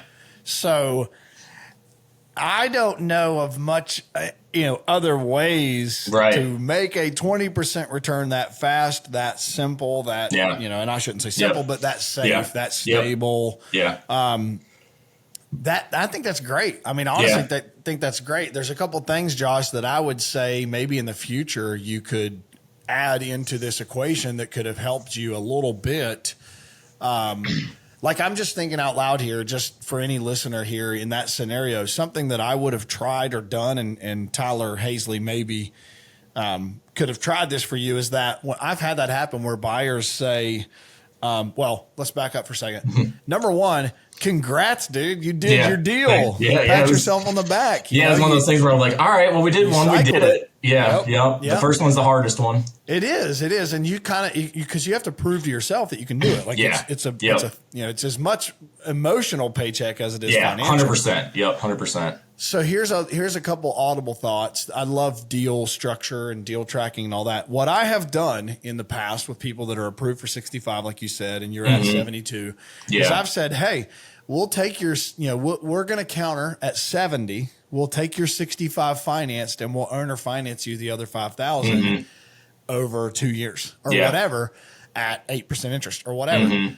Because most people, I think, would take that deal because it's another $70 a month to them if they want the property, but it's another $5,000 to $8,000 for you. You know, which is big. Yeah, right. So I've done that before where I've said, "Hey, I totally get it." You know, obviously, if the spread's bigger on what they're offering versus what you're asking, it gets a little more complicated. But I've had that happen where, hey, I'll carry 25 grand on a second note with you for 2 years because I've already made my nut with what they're offering. Right. You got your money back out of it. So now it's just mailbox money at that point, and it's a win for everybody because they don't have to go get conventional financing for that difference. I'm just carrying it. So anyway, just food for thought. Because I love that kind of stuff. Where could we make this work for everybody? And I always try to tell a buyer like, hey, you know, you're countering 10,000 less into this seller. That's $10,000 to you. That's $24 a month. Right. I mean, make sure we are talking clearly because some people kind of get clouded by like, well, you know, the seller countered and 10,000 more than our offer. Like, cause that's $10,000. Tyler actually turned me on to a piece in Athens right now, that we're hopefully getting ready to start wrapping up on. And that was kind of the same deal. Like we were kind of at a little bit of a standstill, you know, this and that. And that's kind of what I pointed to. I'm like, they have some court cost involved and some survey cost involved. I go, at the end of the day, you're still making the money, you know, from the sale versus me. Now I got to try to get my money back out of it. And they know that I'm looking at, you know, the best bottom dollar to try to get, you know, to fix it up and, you know, put it back on the market. But, so tell us about deal 2. How'd you find deal 2? You've cycled one. You've got a whole holster of arrows, I'm a whole locked and quiver loaded. of I'm pretty arrows. much a land professional now. Right. Ready to quit your job. Like, So Tyler turned me on to this one. This was a property that he had for sale back, you know, I don't even know when, a year or so ago. And when they went to, it was under contract. And when they went to do the deed search or something, they found stuff on the deed that they weren't expecting. So basically it's taken them a year process to get this stuff cleared up.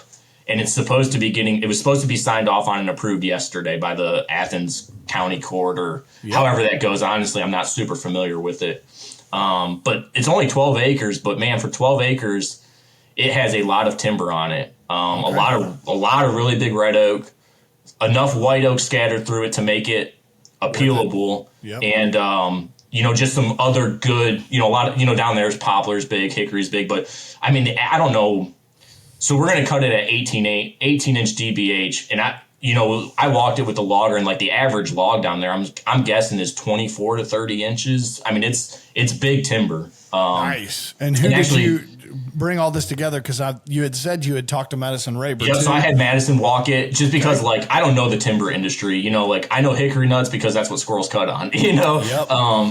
So I'm like, I don't believe that there's this value of timber on this 12 acres, you know? So I had Madison walk and he goes, I think they're going to cut it a little bit heavy to get that. He goes, but yes, I can see where there is probably that much value of timber on it if they do cut it. I go, got it. All right. You know, and that was a huge deal. You know, he charged me a little bit of money to go down there, but for that peace of mind, it was 100% worth it, you know.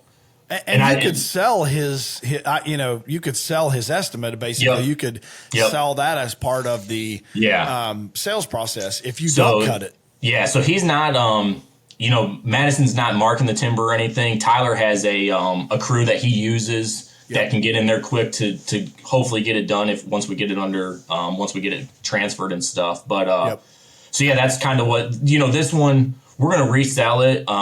So our plan is when they log it to open, there's a really big flat up there. We're going to have them clear that whole flat off and I'm going to make it like a food plot, almost like, I think I'm going to end up doing like Don Higgins talks about, like the clover orchards, like putting some apple trees in there, planting clover in it. So I think that's probably what we're going to end up doing.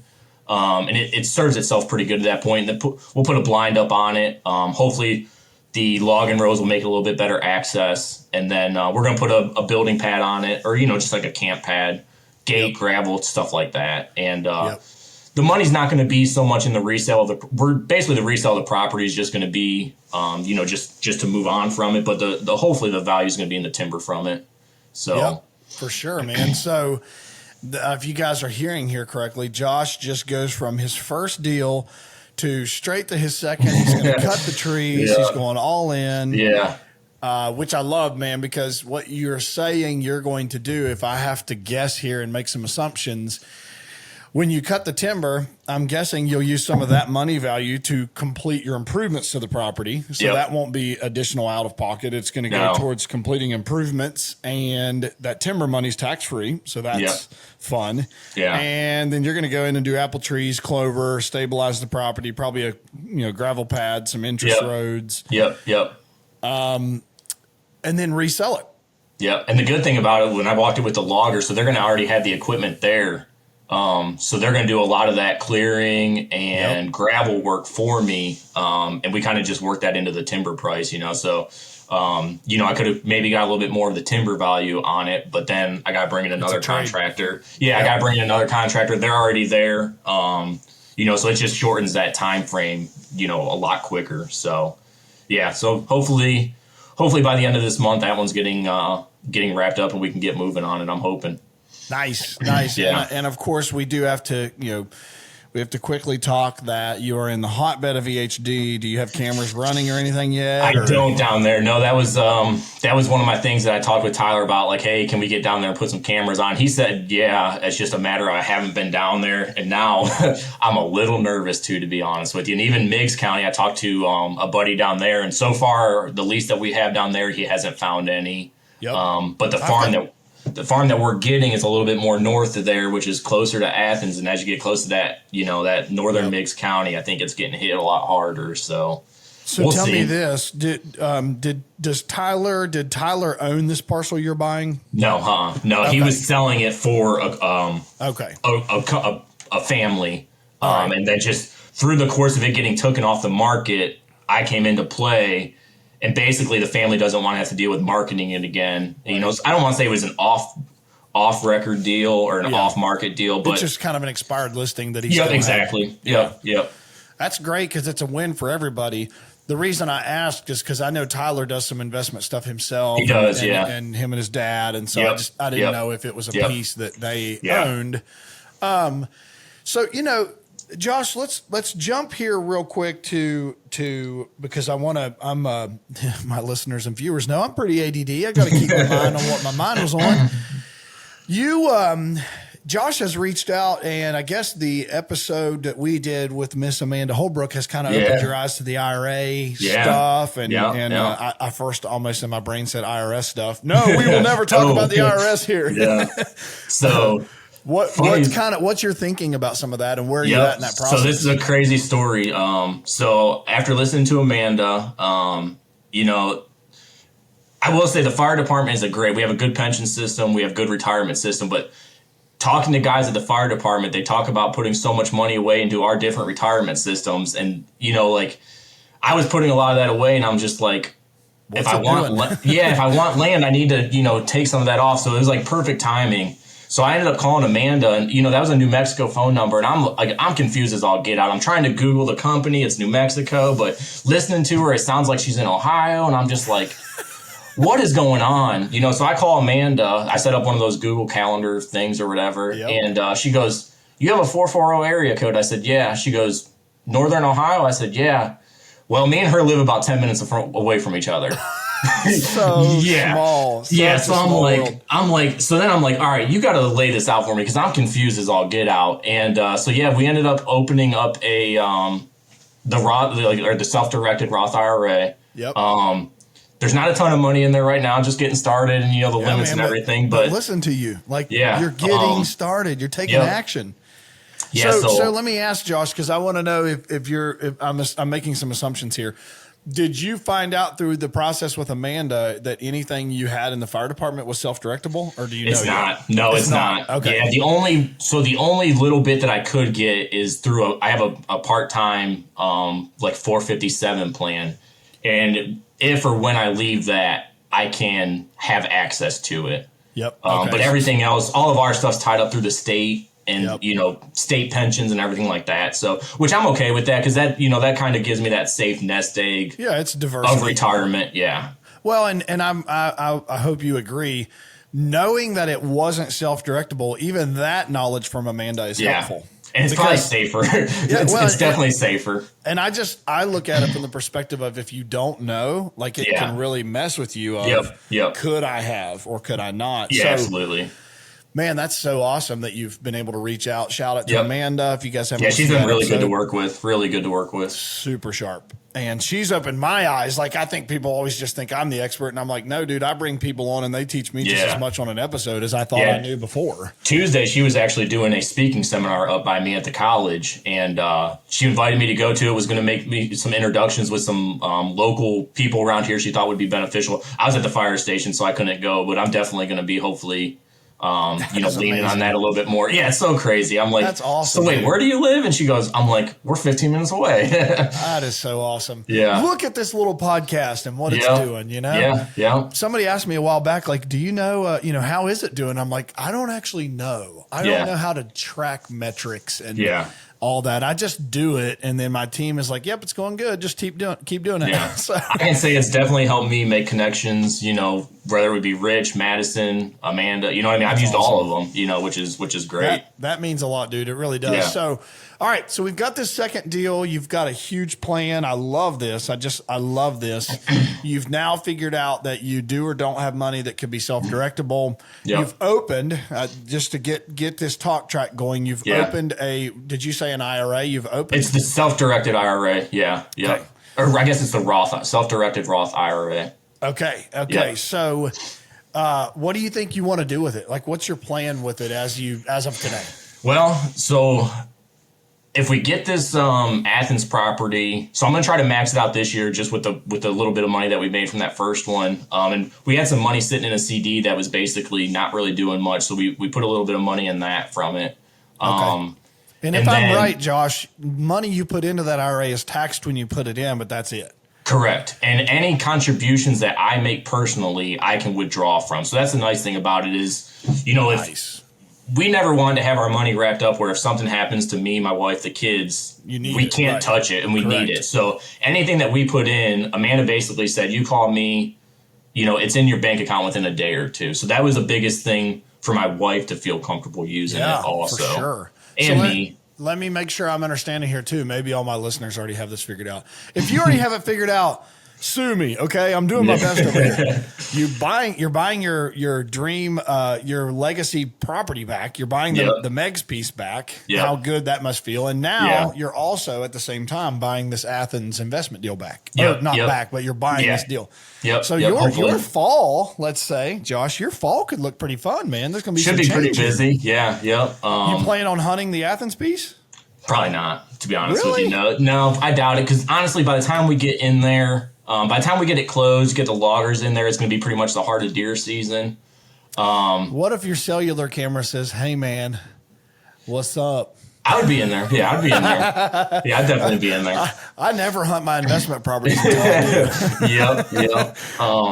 I like to cherry pick, I was like, hey, I'm not loyal to whatever farm it is. If there's a big deer, I'll hunt it. I don't care where I'm at. I'll sleep in my truck. Yep.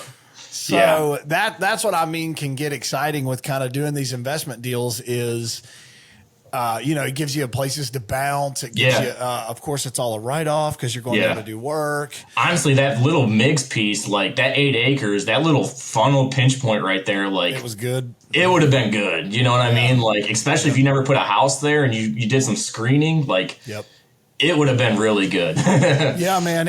I've really had my eyes open. I've probably already talked about this, but I think there's some real value in owning small tracts in multiple areas. Like, look right now, we'll go here quickly. Look at what's happening with the HD and these southeastern counties.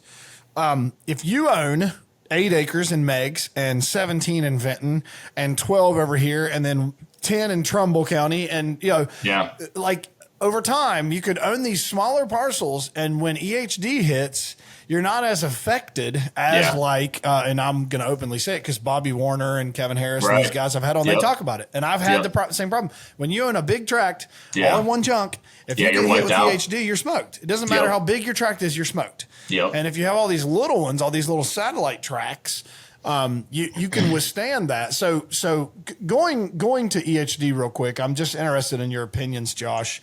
Number one, I'm not going to pretend that, I'm a scientist or Josh is a scientist. Yeah, me neither.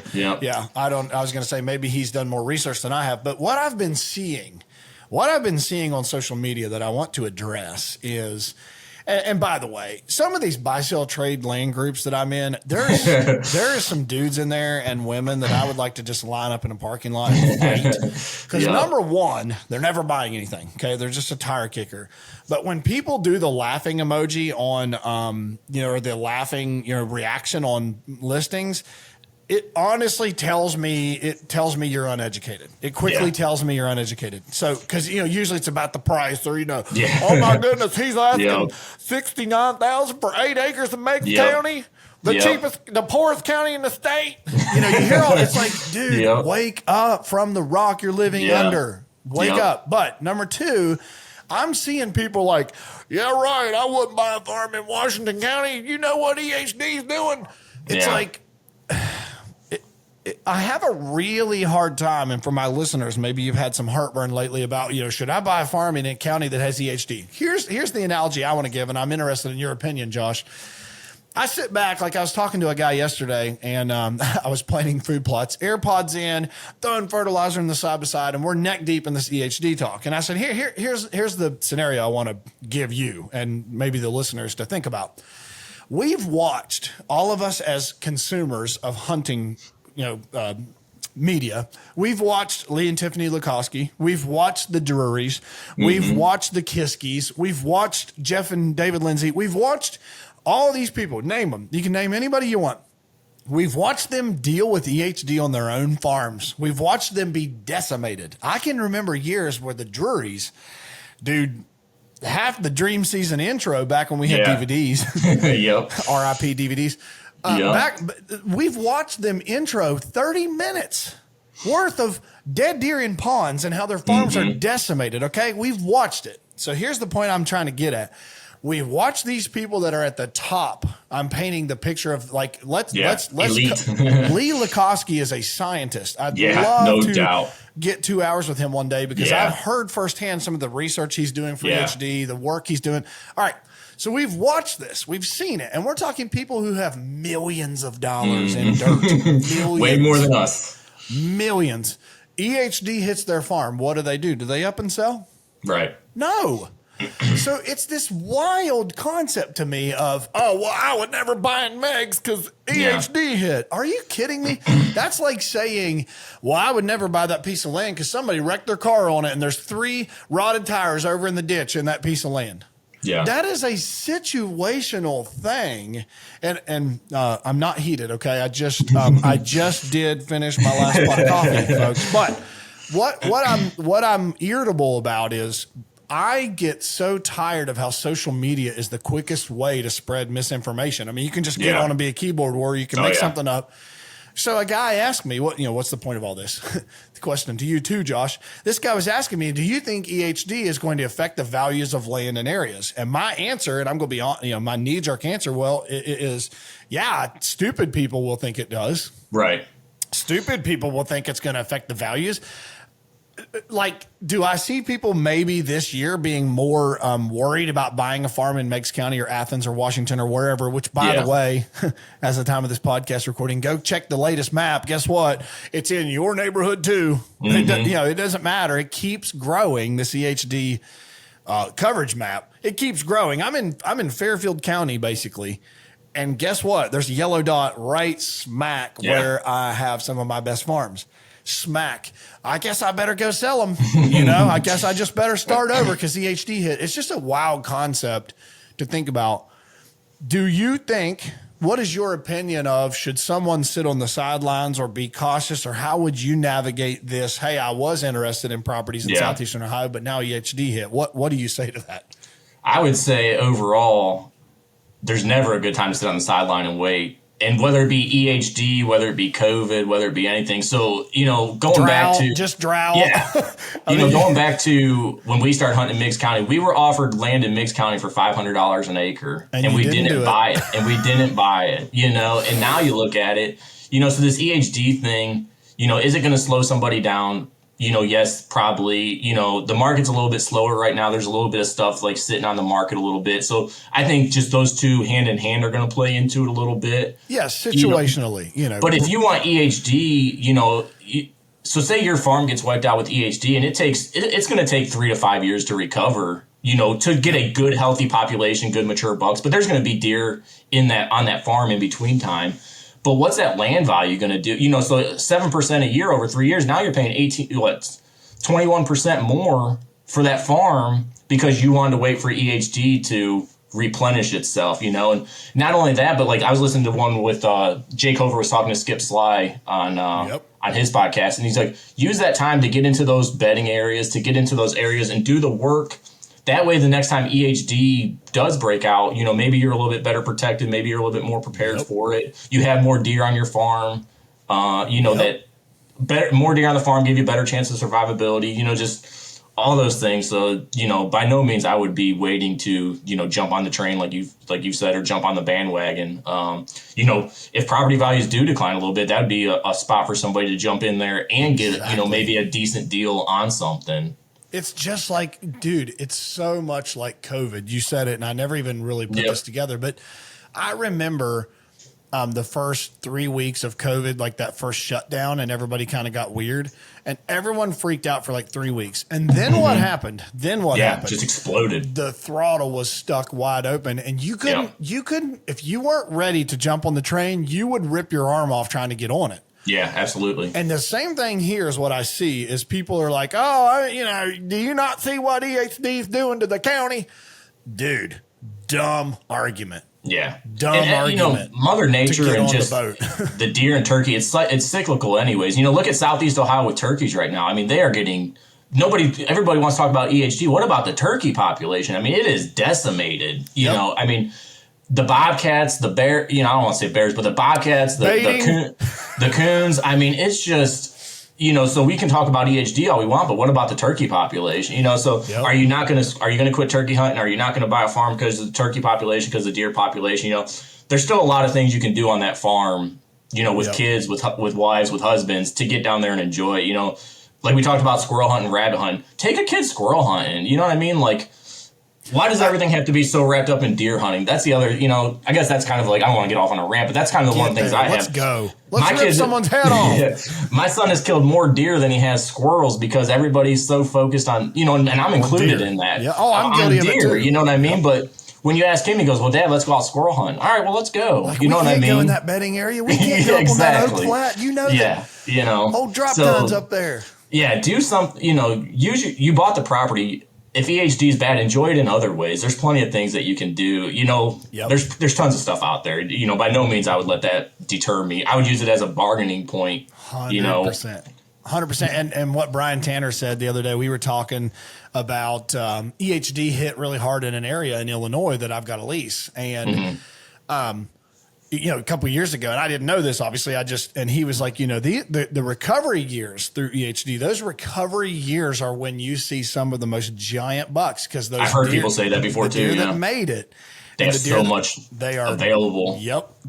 And so to me, what I also choose to believe about EHD, because I've been devastated, by the way. So if you're on here and you just picked up your, your hopeful dream buck that you were going to chase this fall and you just found him dead in a pond or a creek, I've been there, bro, sister, been there. I lost a deer 3 years ago on my home farm that I had thousands of pictures of, sheds too. I mean, I got his shed like in the background here. Lost that deer to EHD. I've been there. But I always had a giant buck in my EHD years. I had a giant buck every year to hunt, even when we had less numbers. And what I have chosen to believe about EHD, and then we'll get off of this, what is EHD? What I've chosen to believe is, we talk a lot, and I'm guilty of this too. We talk a lot about in Ohio how we're high grading deer, like we are high grading deer. We're always, we're only shooting 3-year-old 140s. We think they're 5, but they're 3. We're only shooting these 140s, and we don't shoot the 5-year-old 128 point that on one of my Meg's farms 8 years ago. I had like 70 of those suckers. Yeah, I had if you wanted to shoot a 120-inch 8-point, dude, you could fire an arrow into the ground and you'd kill one on my farm at certain points. Well, guess what EHD is doing? the work. And we're, that no one else wanted and to who's do. to blame for that? It's 100% us, and that just goes back to like, we keep picking on Meigs County, but you take Southeast Ohio, any of those counties down there are, relatively the same. Unfortunately, when things started changing from the big deer camps and the high kill numbers, everybody started high grading deer, only shooting bucks. There's so much area down there for them deer to hide and so much cover for them that the does and little bucks and scrub bucks and management bucks are exploded. Well, guess what? Mother Nature has to take care of it, and she's going to. And they are. And that's what I just choose to say is all those 128s you didn't want to shoot, they're laying dead in a ditch now. Yep. So you're getting a great reset. I also think, too, like I've been on farms in Athens County. I used to have a lease on a farm that was such high deer density every time we planted food plots. And and this was back when I also choose to believe back when it rained in the fall, we had great plots. RIP to those years. I had some killer plots on this farm, like 12 to 18 inch tall radishes, just stuff that was beautiful. And they would get decimated because there was 100 deer on 100 acres.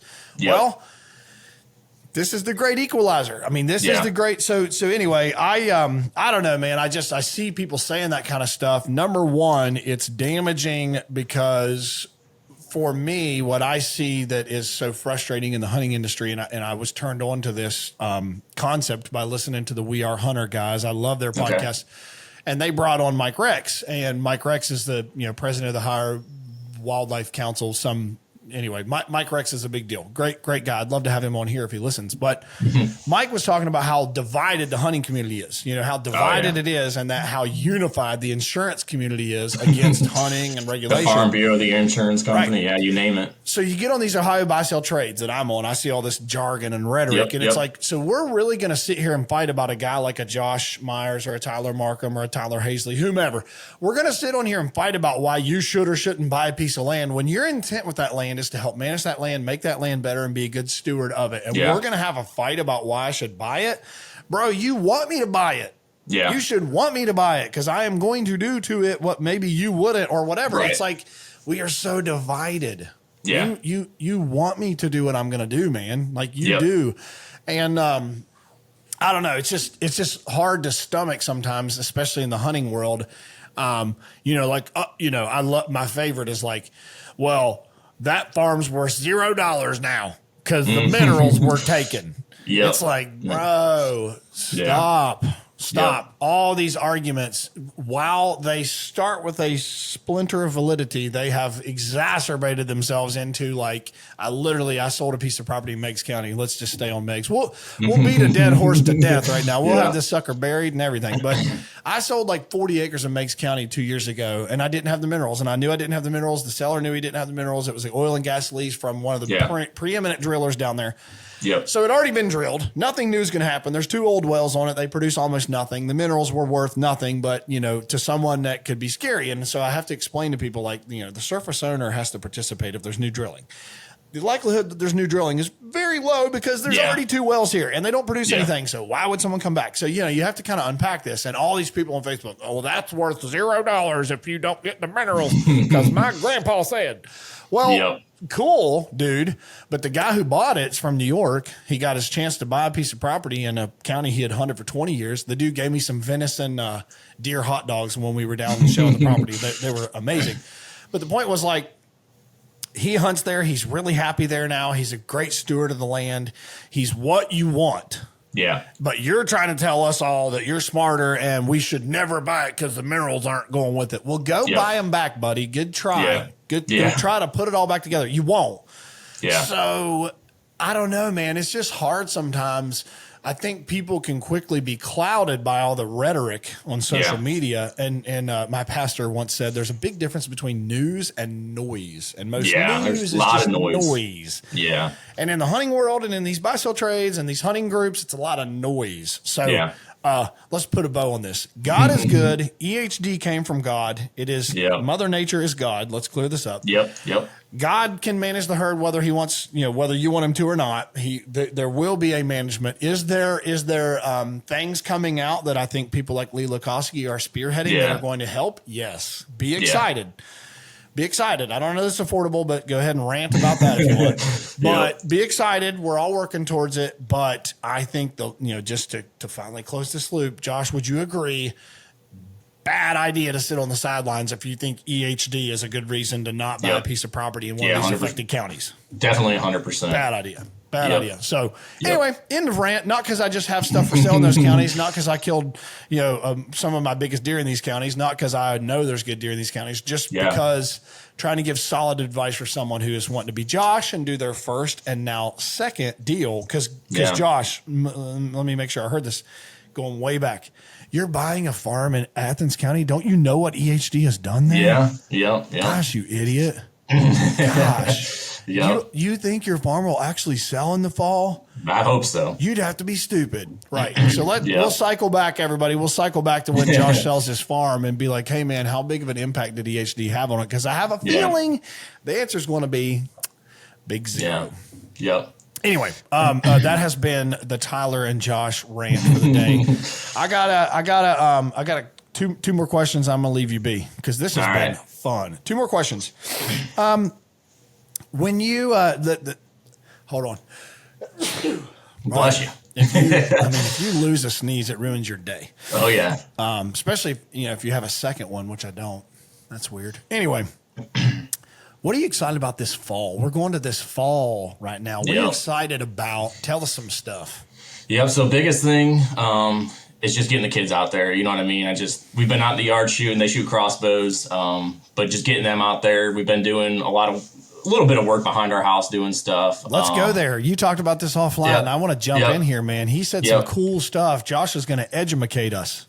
Yep. So I've learned this from the Jake Hofer podcast several years ago. So we live on 8 acres here. We have our house that takes up about a half acre and an acre. The rest of it's just brushy woodland, overgrown nastiness, basically. And this is the property he bought with the faded for sale by owner, brushy. Yep, exactly. He smelled opportunity like someone else I know would. So go. Yep. So by listening to this, and I've been wanting to do some habitat work back there just to improve the cover. For year-round cover, mostly, especially like when we get the snow and everything and it lays down, there's nothing there. It's just, you can see right through it. It's just a wasteland, basically.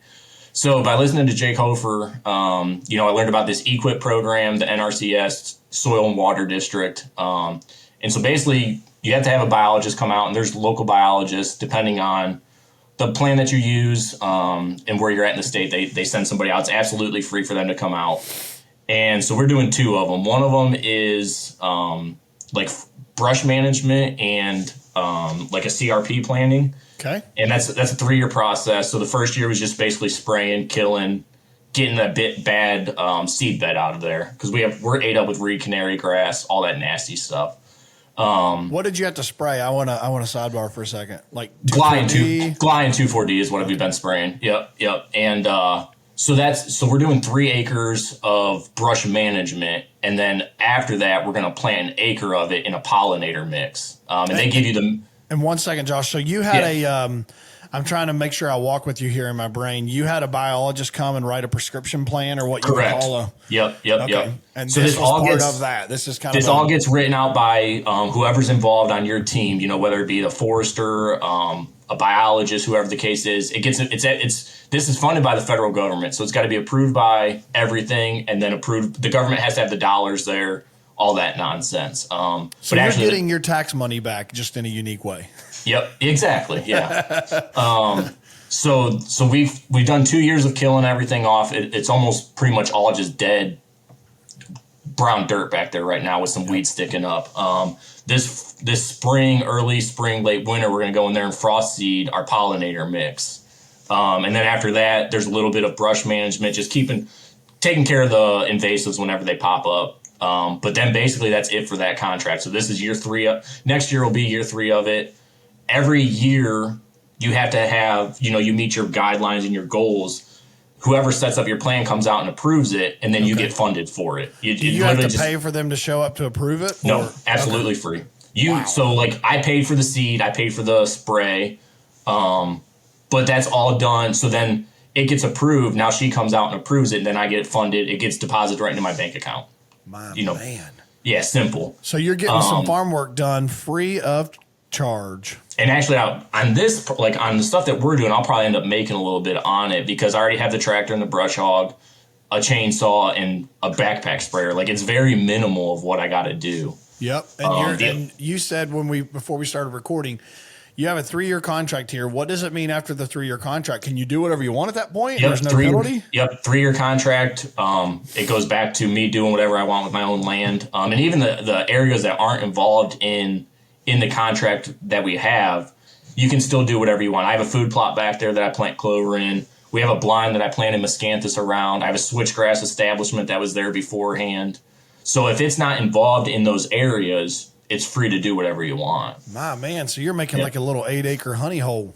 I'm trying to, just something there behind the house that me and the kids can go out to, when we don't have time to travel anywhere. And I'm doing the exact same thing right now. On the blind back there is nice. Yeah, the blinds back there is nice because we can all pile in there. Yep. So the other portion was the neighbor. They built a house kind of far back, and it's pretty close to where our blind is. Just line of sight. It's not close, like dangerous. But right. So the other part of that was we had a forester come out and he did a tree planting for us. So basically same thing, kill off the area where we're going to plant the trees. And then we planted 100 Norway spruce trees. And that was all funded. You get funded per tree. You plant it, you keep the weeds around it dead.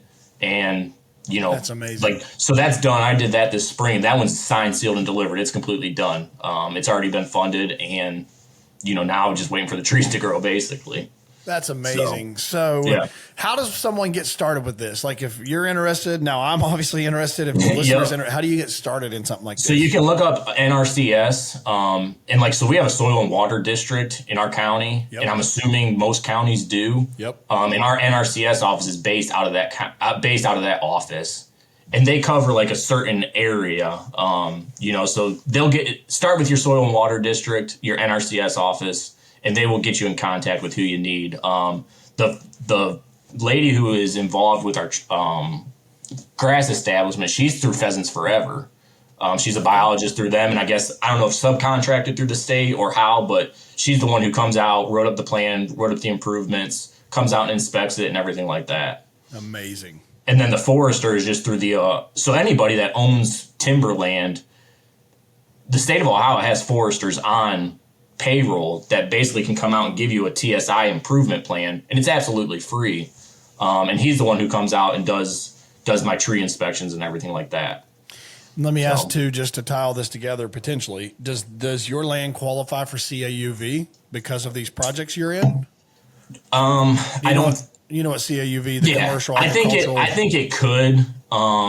Down the road, I think it's a lot of hoops to jump through just because we're living on it and we don't have any income coming off of it. I think you gotta be able to prove income or something of that sort. Or you could be right. Maybe a listener's more well adept on this, but I know of properties here in Ohio that are in just timberland, CAUV, and obviously. Well, and I think they're in the business of improving timberland for potential income. I think there's ways around it. I think, or some creative wording. Well, but let's cover this for the listener. It's a 3-year look back on the penalties if you either break the CAUV or you don't re-enroll it every year. It's a 3-year look back on whatever you save. So there's some serious money involved if you mess up.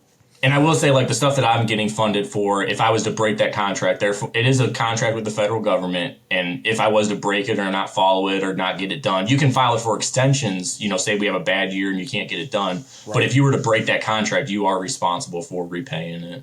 Well, let me ask you this, because I'm playing dumb here. If the contract is up, you said the contract's already been fulfilled on the spruce trees. What happens if you would doze them over?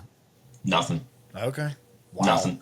And obviously, I'm not suggesting anyone does this intentionally, but Josh, let's say you decide you want to build a house and sell your front house, or whatever. Life happens. Like you may say, "Hey, we want to build a pool where these trees were." Like what can we do? Or you sell the land and someone else does. Is there is there a penalty? No. So this isn't like a conservation easement. It's not like CRP where it's good for 10, 15, 20 years, and if I sell the property, that other person's responsible. Basically, come next year, this will all be done and funded, and anything can happen to it from then. So what you're excited about, it's awesome what Josh first said, and I got to just kind of challenge myself for this too, is first thing Josh said he's excited about this fall is getting kids out there. Yep. Yeah, man. As a girl dad, I've got a 3-year-old, and it's kind of crazy. My oldest two, we call them our big girls. Our big girls haven't expressed a ton of interest. They have a crossbow, they have camo, they have all the stuff. They've been out a handful of times with me. They just haven't. It was funny. Molly told me the other day. She said that Millie, our middle child, came to her and said, is it okay if I tell Dad that I don't really want to go hunting? And she was like, I think he kind of knows that you don't. And I haven't pushed them. You talked about this earlier. Like I haven't forced it on them. And I kind of think that maybe even when they get to 12, 14 years old, that it may just be a little bit of a later introduction for them. And I haven't pushed them super hard. But my 3-year-old, man, she's my girl, and she is interested. So you just said having the blind out back. Like I'm literally, Rich Hickson's coming next week, I hope. Rich, that's listen awesome. to this, get my blind up. Yeah. I hope he's coming next week to help me put this blind up so that I can take my 3-year-old, because that's my plan. Yep. Like I think she's going to be on it. But if you had asked me, is that my first thing I'm excited about? I probably wouldn't have said that, but you're helping challenge me because Well, so I have some cameras out here around the house, and we honestly don't have a big one that I'm really excited about. You just go and do what you want. So if my kids go out there and shoot a doe or a 6-point, I'm 100%. I'm all good on that. And, hopefully getting this property wrapped up and getting, I definitely want to get the kids down there and, so tying back to that property and like the legacy thing. So the year after my grandpa died, we went down there turkey hunting. Up on top of the house is a power line, and there's a log right there that my grandpa always sat on during turkey season. I went up there, and the way the sun was shining through, I could see my grandpa sitting on that log, like I'm looking at you right now, And man, I broke down, and I just sat on that log, and I just cried for like an hour and a half. Never even loaded my gun, never hit a turkey call, never nothing. And honestly, I think so. Once that property closes and we get the kids down there, 2 places I want to take them. One is the area where I shot my first deer, like the rock that we call it. And then 2, we're going to go around that same bull, and I'm going to show them. I'm hoping that log's still there, and show them that log. And, and I think that'll put a final bow on wrapping that all together. And hopefully, we're going to do some like trust work or something on that, where basically, it's signed, sealed, and delivered, and it should stay hopefully in our family for the foreseeable future. So.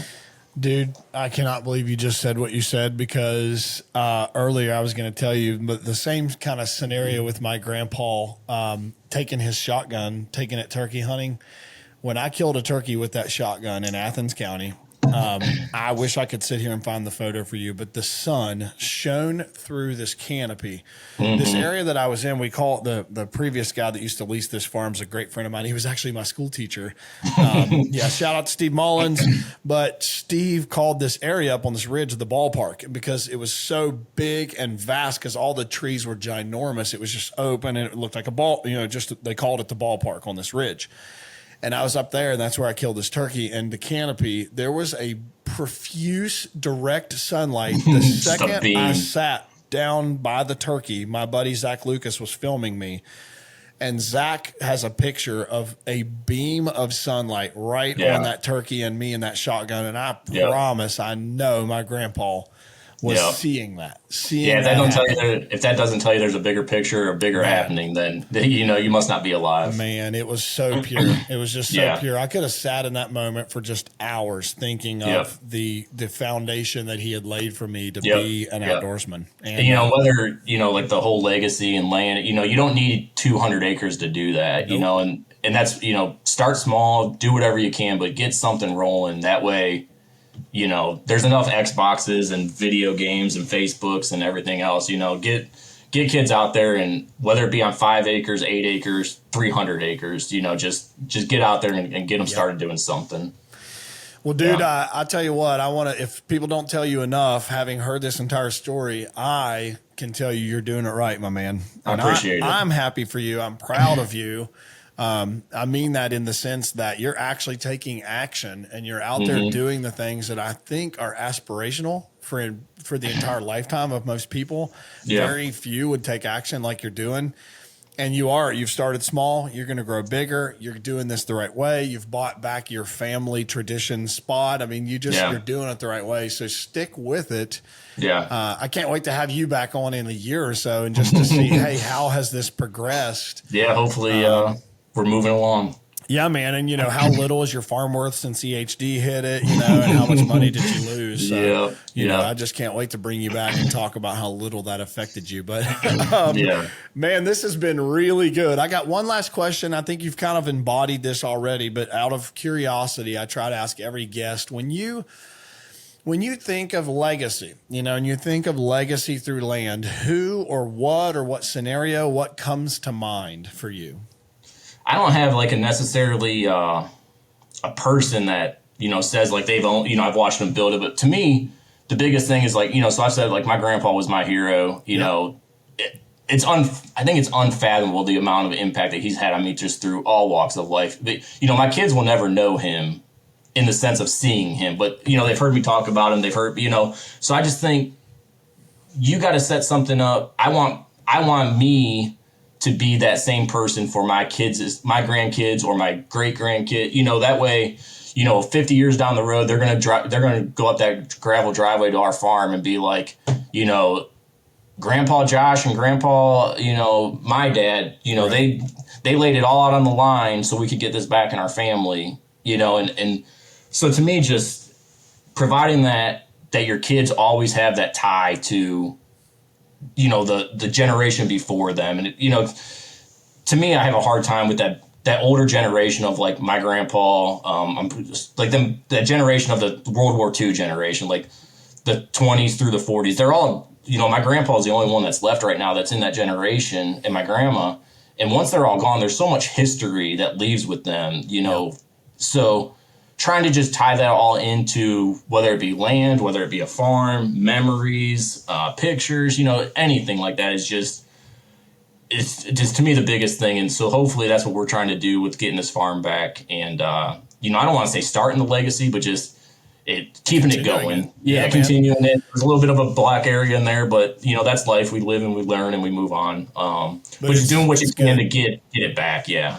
It's good. Yeah. I got an idea for you. I don't know. You probably already have thought of this, but maybe you should go plant another pine tree there. So I think we're going to do some apple trees there's a flat area up on top of the hill. And I think I had an idea of maybe each kid planting an apple tree up there. That way they can see the fruit come on, that type of thing. Yeah, man. But yeah, there's definitely going to be some kind of tree planting. That's 100% for sure. Yep. Yeah. And I got a picture of the last year that we were down there, the group of us with my grandpa sitting in the chair. So I'm going to get that blown up. It'll definitely be on the front, one of the front walls when we walk in. So that's awesome. Yep. Yeah. Man, that's awesome, dude. Here we've cranked a 2-hour and we are just living the life of being outdoorsmen. So I'm excited for you for this fall. I'm excited to see how your land deals are going. I'm excited to hear how those are going. Check in with me, man. I'd love to definitely do that. And by the way, for sure, 100%, when you're coming south, let me know. If we can find a way to get together, I'd love to. We'll do. Yeah, there's absolutely a couple great spots down there in Meigs County that if the deer hunting isn't as good that day, we can at least go break some bread. So right, no kidding. Yeah, I'm not going to release all those on the air, but I will if you are serious and you message me. I'll let you know some of my favorite diners. But he just may or may not get back to you in a timely manner. Right. Don't Facebook message me. You'll have to send a smoke signal to me. So yeah, guilty as charged for sure. I'll get better. I really will, guys. I promise. Josh is living testament. I wouldn't even reply to him, but I'll bring him on the podcast. Dude, well, this has been good. If you've listened this long or watched this long with us, I appreciate it for sure. Send this to your friends who could just walk down memory lane with Josh and I, and just the story that he has that is so similar, I know, to so many of you listening, similar to mine, just that pure upbringing that we've had. And how Deer Camp has just founded and built those walls of those foundational corners of like who it means to be who we are today. I mean, it really does. So I appreciate you sharing all this. It's been fun. If you stuck with us, thank you. That's all for us this week. And we'll see you next week on the Legacy Through Land podcast. Peace. Thank you. And that's going to wrap up this week's episode. If you're finding value in this content, we'd love to hear from you. It'd mean a lot if you could share with us how this podcast is helping you on your journey and let us know of any topics you'd like us to cover in the future. Be sure to connect with us on all social platforms at Legacy Acres Land Co. and subscribe to stay updated on when new episodes drop. We hope you've enjoyed this week's episode of the Legacy Through Land podcast, and we'll see you next week.